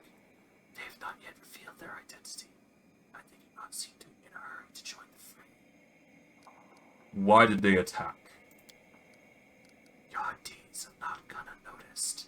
You have an ignorance about saving the souls we're supposed to face in judgment. Thus is our retribution. How long will your defenses hold? Resembles me say. He's not attacking. They seem to be waiting for something or someone. Perhaps they believe you will show up in person. I am coming to your aid. Very well, Master. We shall hold back the attackers as long as we can. Alright, there we go. Seems like things are going pretty chaotically. It's no big deal, though. We should be able to handle these forces quite easily. It just means we need to go over and out to go and address this problem. We're going to go to the streets, and we will address these Pharasmians causing chaos in our realm. Hopefully we'll be able to handle this, but we'll see. We'll see. Okay. Yep, everybody's good there.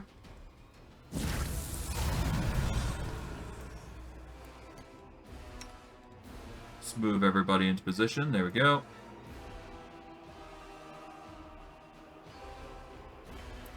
Yep, they're causing trouble here.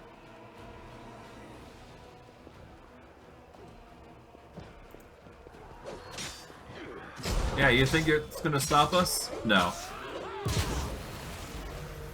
You stand no chance against us. Alright, Triclops back up. We're gonna transform you into a bear.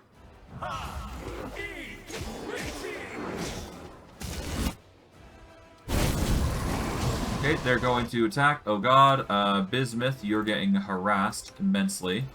Back up.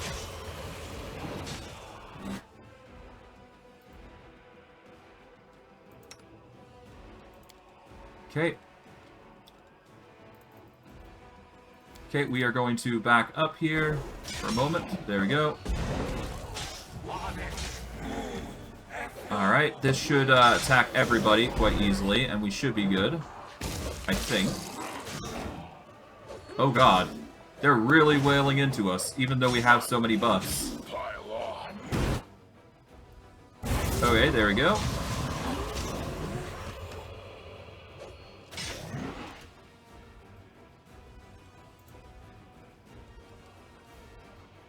You know what? Hold on, let's load. That is a very dangerous group. Okay, hold on.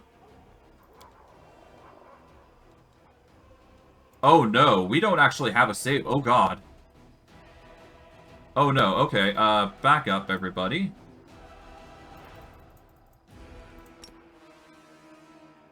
Okay, we need to do a, quick emergency thing here. Let's see, let's go to 6 here. Let's open up Sirocco here.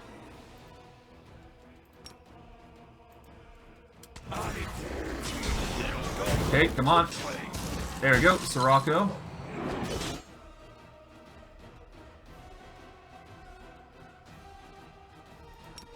Okay, there we are.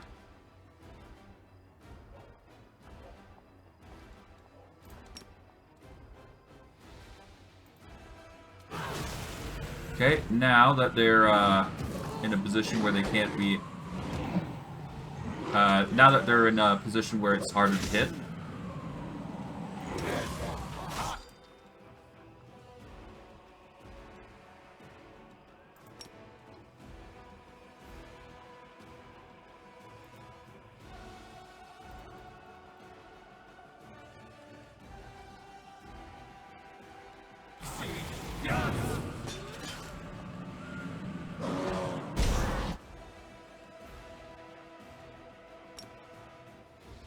There we go.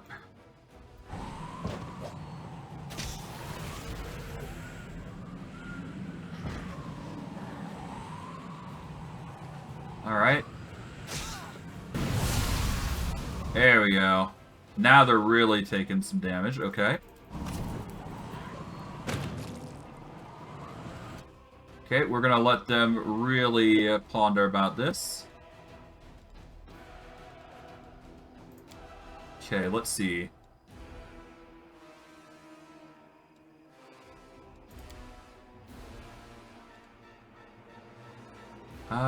I guess we can go with Icy Prison Mass. This is going to immobilize most of them, I think. That is some strong enemies, though. Jeez. Alright.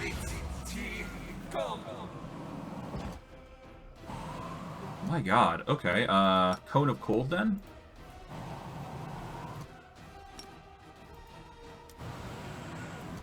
Seriously? I said Cone of Cold. There we go.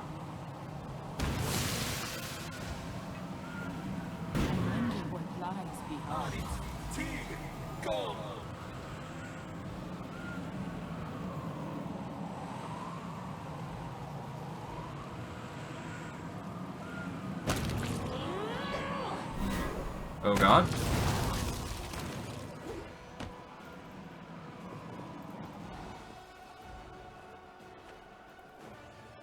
Okay, this guy is gonna try his best to get rid of us. To no avail, of course.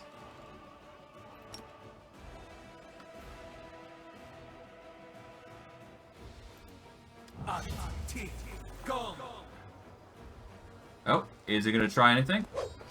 Yep, that's a miss. To no avail, yep.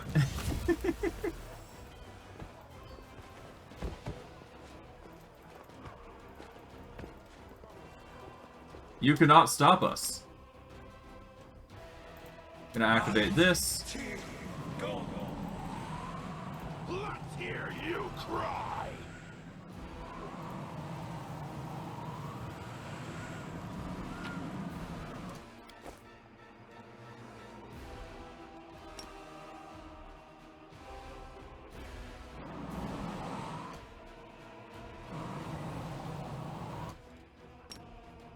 Okay, well, push this there. There we go. Ow.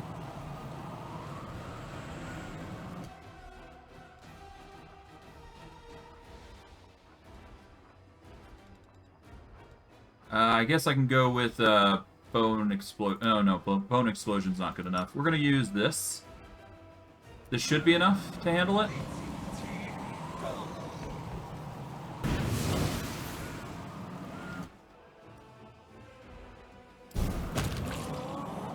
Alright, there we go. Everybody is to move out of the range here. There we go. And Skeletor, we are going to remove these status ailments here. I'm kind of surprised that we managed to perish because of these. Jeez. Like, holy. Well, I guess it happens. Okay, well, we are going to open up our inventory and bring back Evelyn here. With Skeletor here. Okay, so we need to use a Scroll of Raised Dead here. Bring back Evelyn, there we go.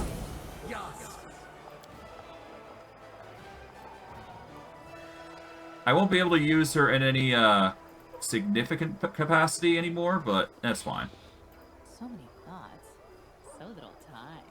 Well, I won't be able to use her in any significant capacity in regards to defeating the undead, but we'll be fine. Okay, what we're going to do is we're going to heal undead here.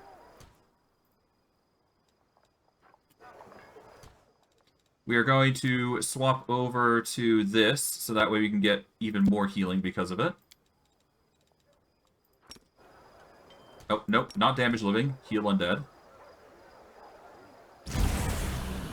There we go. Get some serious recovery going.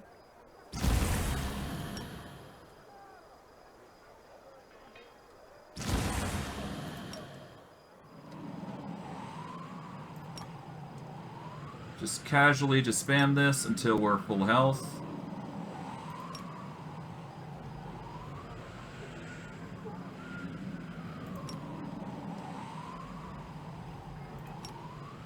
Okay, 4. There we go. Now, if we swap back to the staff, there we go. All we need to do now, for Evelyn at least specifically, we are going to remove the negative levels by using this. There we go. Then we will give her a quick heal up with potions. Done. And we're good to go. We're going to save here, so that way we don't run into this situation again, but yeah, that's just going to be how it is. Now, into the ziggurat we go. But before that, we're gonna... Oh, never mind. It's fine. We got blindness all the same. Whatever.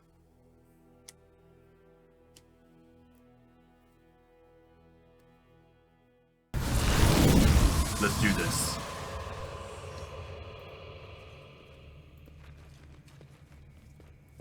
Hello, Hepzamirah. The ghost of Hepzamirah looks around angrily, glaring at anyone who comes too close. As you approach, she has let out a furious roar. She is imposing even on death, and although she addresses you respectfully, you can sense her lust for battle. Master, command your servant. Are you ready to fight against demons, servant? Hepzamirah glowers at you angrily. Her face is dark with rage. My warriors abandoned me in battle. My father betrayed me, although I served him well. If you can give me a single reason why I should remain loyal to them, I will name you the most cunning of mortals, Master.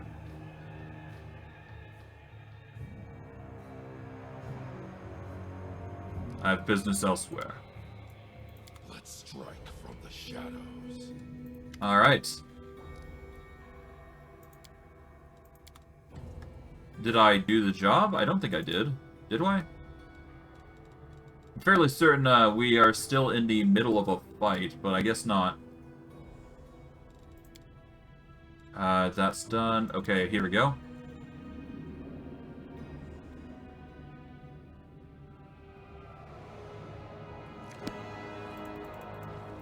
Alright, I guess we got more. Okay, let's go outside then. Okay, so I guess there is more battles ahead of us, apparently. I probably should use selective instead of what I just did, which is the normal casting of what I've been using. Because if I don't, then it's just going to be hell, I think. Oh well.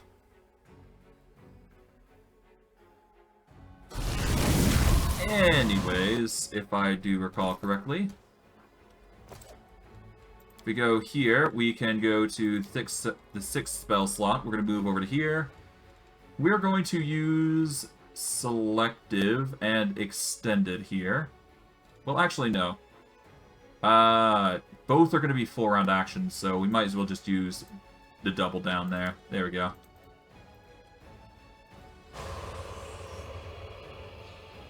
Oh, is that over?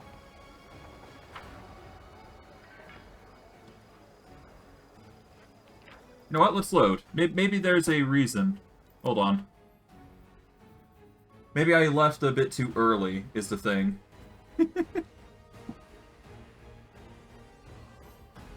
Would make sense if I left a bit too early, huh? Oh well. Should be fine.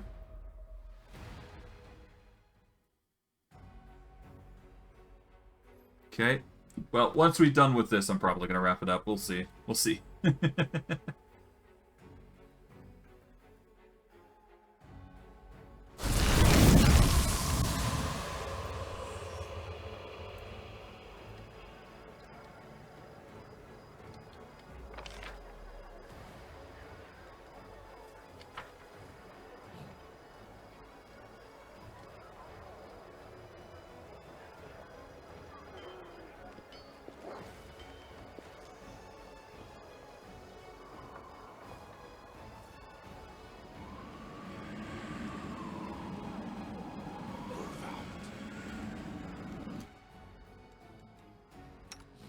Okay, let's take a moment to swap out the... Well, yeah, let's swap out the spells here. Tier 6 is going to be swapped for extended here. There we go. Then we open it back up. Well, no, we need to go over to here, so that way we can dispel these. There we go. Dispel that as well.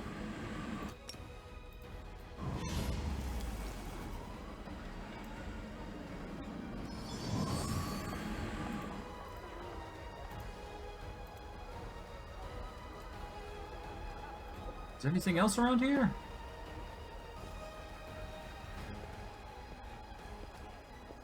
Not that I'm aware of.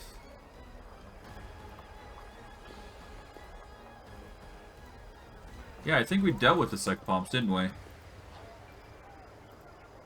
Unless there's more that I'm unaware of, but...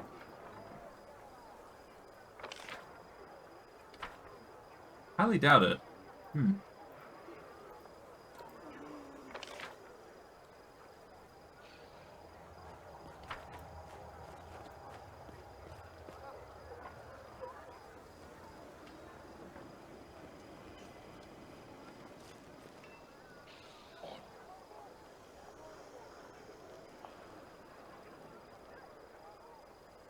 That was a small attack, I'm not gonna lie.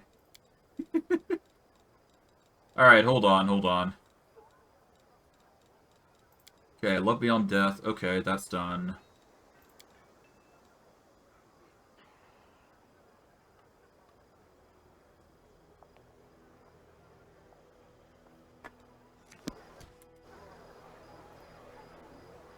Okay, is there more, threats here that I'm unaware of?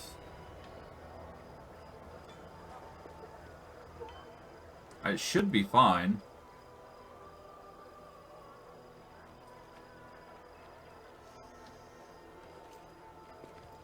Okay, well, I guess we're going in to see what's going on inside. Maybe we'll figure out what's going on, ultimately, if we go in.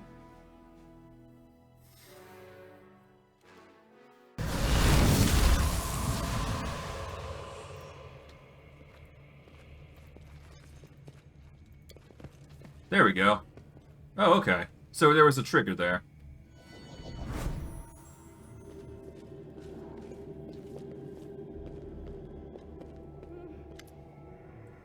Be careful, Mister. It's Usher. Who is that? She is called the Steward of the Sky.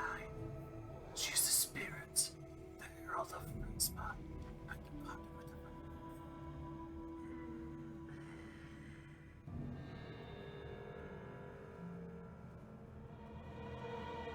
If she's that strong, then it's kind of pointless to invoke the wrath of our units.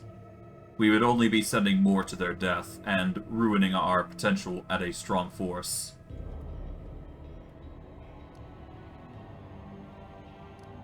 Although it is a necromancer's duty to have their units fight them, so let's see if she's strong enough to take my ziggurat by force. As you wish, Master.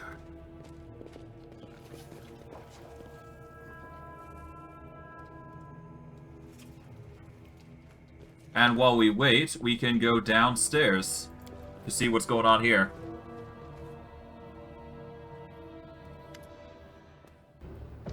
The deafening voice that addresses you from beneath the helmet cannot belong to a mortal creature. It sounds as if it's coming from everywhere all at once, like the voices of thousands of priests chanting in unison. It is overpowering and awe-inspiring, as though its purpose is to remind everyone who hears of it, of how small and insignificant they are. The ground shakes, and so do the heavens. Their time has come. My mistress has named you her enemy, and I've heeded her word. I'm the accusation and the punishment. Who are you? I am the Herald of Pharasma, the defender of the tomb, bane of sinners, and destroyer of undead hordes. I protect the balance between life and death, and exact justice against those who pervert that balance. I am the steward of the sky that rests in my master's hands. I accuse you of stealing from the River of Souls, preying on souls that have been weighed and measured, indulging in vice and spreading unnatural corruption. I accuse you of willingly killing yourself and choosing to exist as a despicable undead. You are an unrepentant sinner, and I shall take you to face Pharasma's judgment. And yet everything I've done has been to stop this demonic evasion. Your deeds matter little to Pharasma. The one who created the River of Souls pays no heed to the quarrel between the inhabitants of the Abyss and Material Plane. She does not care from whom you kill or what you accomplish, as long as you do not break her immutable commandments. I see, so what happens next? I will bring retribution. You chose to end your mortal life prematurely. However, because you are undead, destroying you is not a sin. You shall stand before the Lady of Graves, where you will be weighed, measured, cleansed, and returned to the cycle.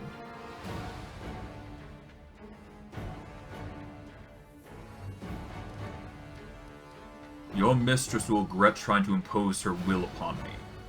I'll make sure there won't be any souls left for her to judge. An empty threat. You are a grain of sand in the River of Souls. You'll never become a dam that interrupts its flow. Is that the case? Let us hope you are correct in that assumption. To that end, we are dealing with some very dangerous individuals. But thankfully, we do have means to deal with them. We are going to make a concerted effort to knock all of them down, if we can. Okay. Merman's going to be suffering quite a bit here, but that's fine. Oh. Yeah, he's going to be suffering a lot, actually. Okay,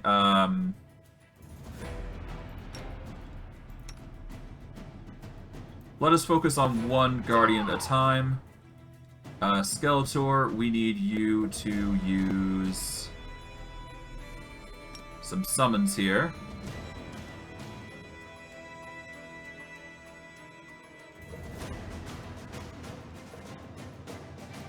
If we use the rod here, that's going to increase our damage. We're going to use Caustic Eruption here. Let's see. What are our... Okay, so they're immune to negative energy, but because of our thing that we grabbed immediately first time around, we're going to be fine, I think. Okay, Merman goes down, that's fine. Okay, big damage across the board, here it comes. Caustic Eruption comes in. There we go. We're going to do an AoE here to deal some serious negative energy damage here. Okay, come on. Seriously? Okay, we're just going to do focus on the ground here. Oh, there goes somebody. There we go. There we go. You are strong. You may be stronger than I, but you are nothing before the might of Pharasma. Am I now? Enough. My mistress will punish you personally if I'm not strong enough to do it myself. Lady of Graves, your servant calls to you.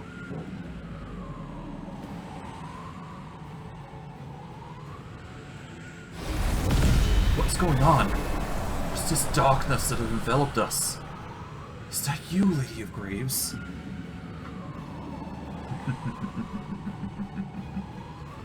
I suppose you can address me by that title, but most people call me Urgathoa, the Pallid Princess. You came here to destroy the instrument of my will? You wish to bring harm to my most valuable servant? You are a bold thrall of Pharasma. Bold but foolish.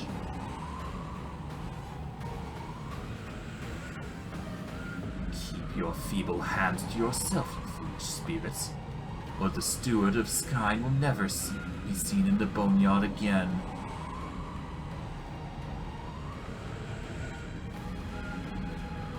Urgathoa, you will thus stand in the way of Pharasma's wrath. Dare you tell me what I can and cannot do? Skeletor, I will give you the honor of ending this foolish spirit's existence.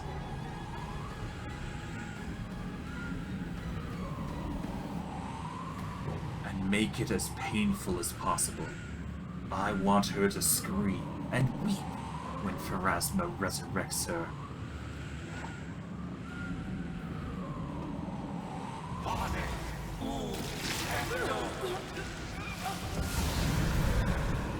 Alright. And that's, I'll take the bait. the Pharasman servants have been pushed back, and as a result, well, we've basically resolved that issue. At the root, probably. At least I would assume we have, anyways. Okay, we've got Resurrection, so we're gonna do that. There we go. Might as well, right? And we get some nice little stuff here. To that end, we are going to pick up what we can and we'll be done with it, I guess.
Oh, great. I was muted that whole time. My bad. Yeah, no, we dealt with Urgothoa. Or, apparently Urgothoa is looking kindly to us, but we're not trying to... Yeah. The point is that we beat them, and we did quite well doing so. The Pillar of Skulls greets you, the head whispering in unison.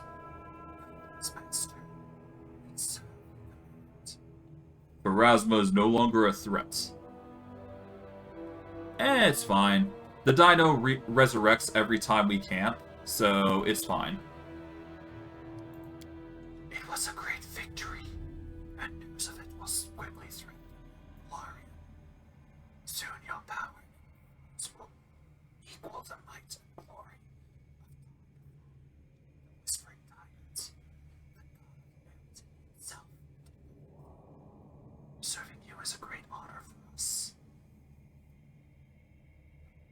Why are Pharasma and Urgothoa enemies? Urgothoa's born.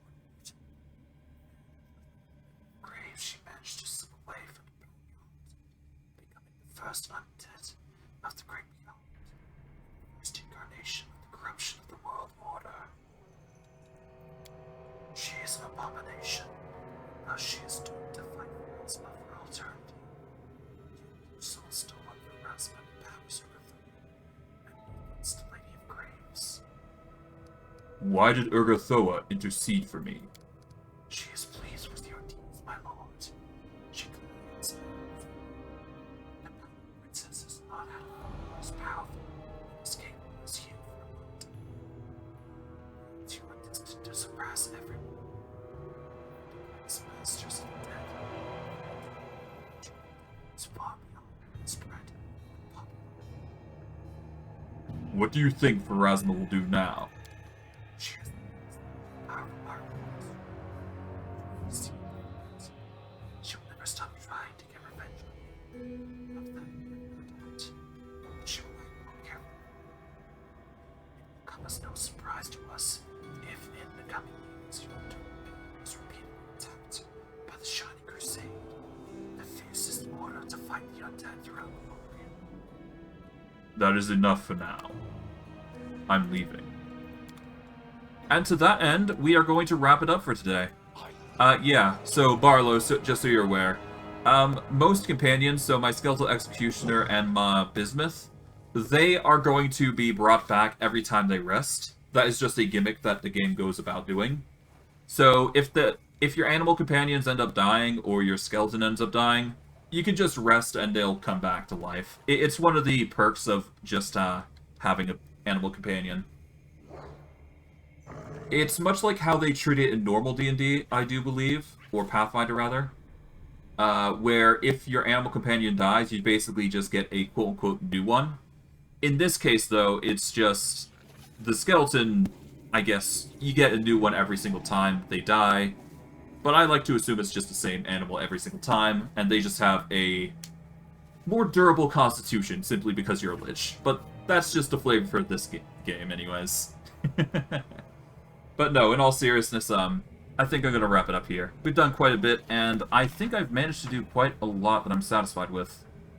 We not only killed the angel, or we quote-unquote saved the angel, the Herald, if you will, but we also went through and did some edicts. We managed to go around and deal with some undead. And yeah, we did some main story stuff, which is basically fuck over the, I guess, yeah, no, I basically fucked over the Lady of Braves. So yeah. I'd say that's quite the accomplishment that we've managed to do. We did die a few times, but that's evident because, you know, true sight is always an annoying thing. And that will always bypass, you know, the displacement, the illusions. It's not going to be a perfect solution anytime we do that sort of thing, but that's just given. But I digress. We managed to win in the end, so that's pretty good. For next stream, what we're probably going to be doing is we are probably going to be dealing with... Well, I'd like to focus on the puzzles and get Nino's quest done, because once the companion quest undone there, which is basically going to be like puzzle central there, we can effectively finish that off, and hopefully, by the end of that, if it's not too long, which it's probably going to be like 2 or 3 streams at least, I suspect, we are going to move on to Is and finally reach that peak point where we are going to be fighting some serious enemies. But again, we'll have to see. I'm going to wrap it up here. For those of you on YouTube who want to support me, the best way you can do so is liking, subscribing, commenting, and hitting the bell notification. If you want to support me on Twitch, you can follow or just watch the streams. Every little bit counts and is appreciated, but I'm not going to force it. As long as you guys support me on either channel or get my name out there, every little bit is really helpful to me, and it really gets my name out there. So, if you're willing to do that, it helps me, helps the channel out, and I guess we'll see how things play out. But I digress. I'm going to wrap it up here. I hope you guys enjoyed today's stream. I know I did. And I'll see you guys next stream. Take care, everyone, and have a good day.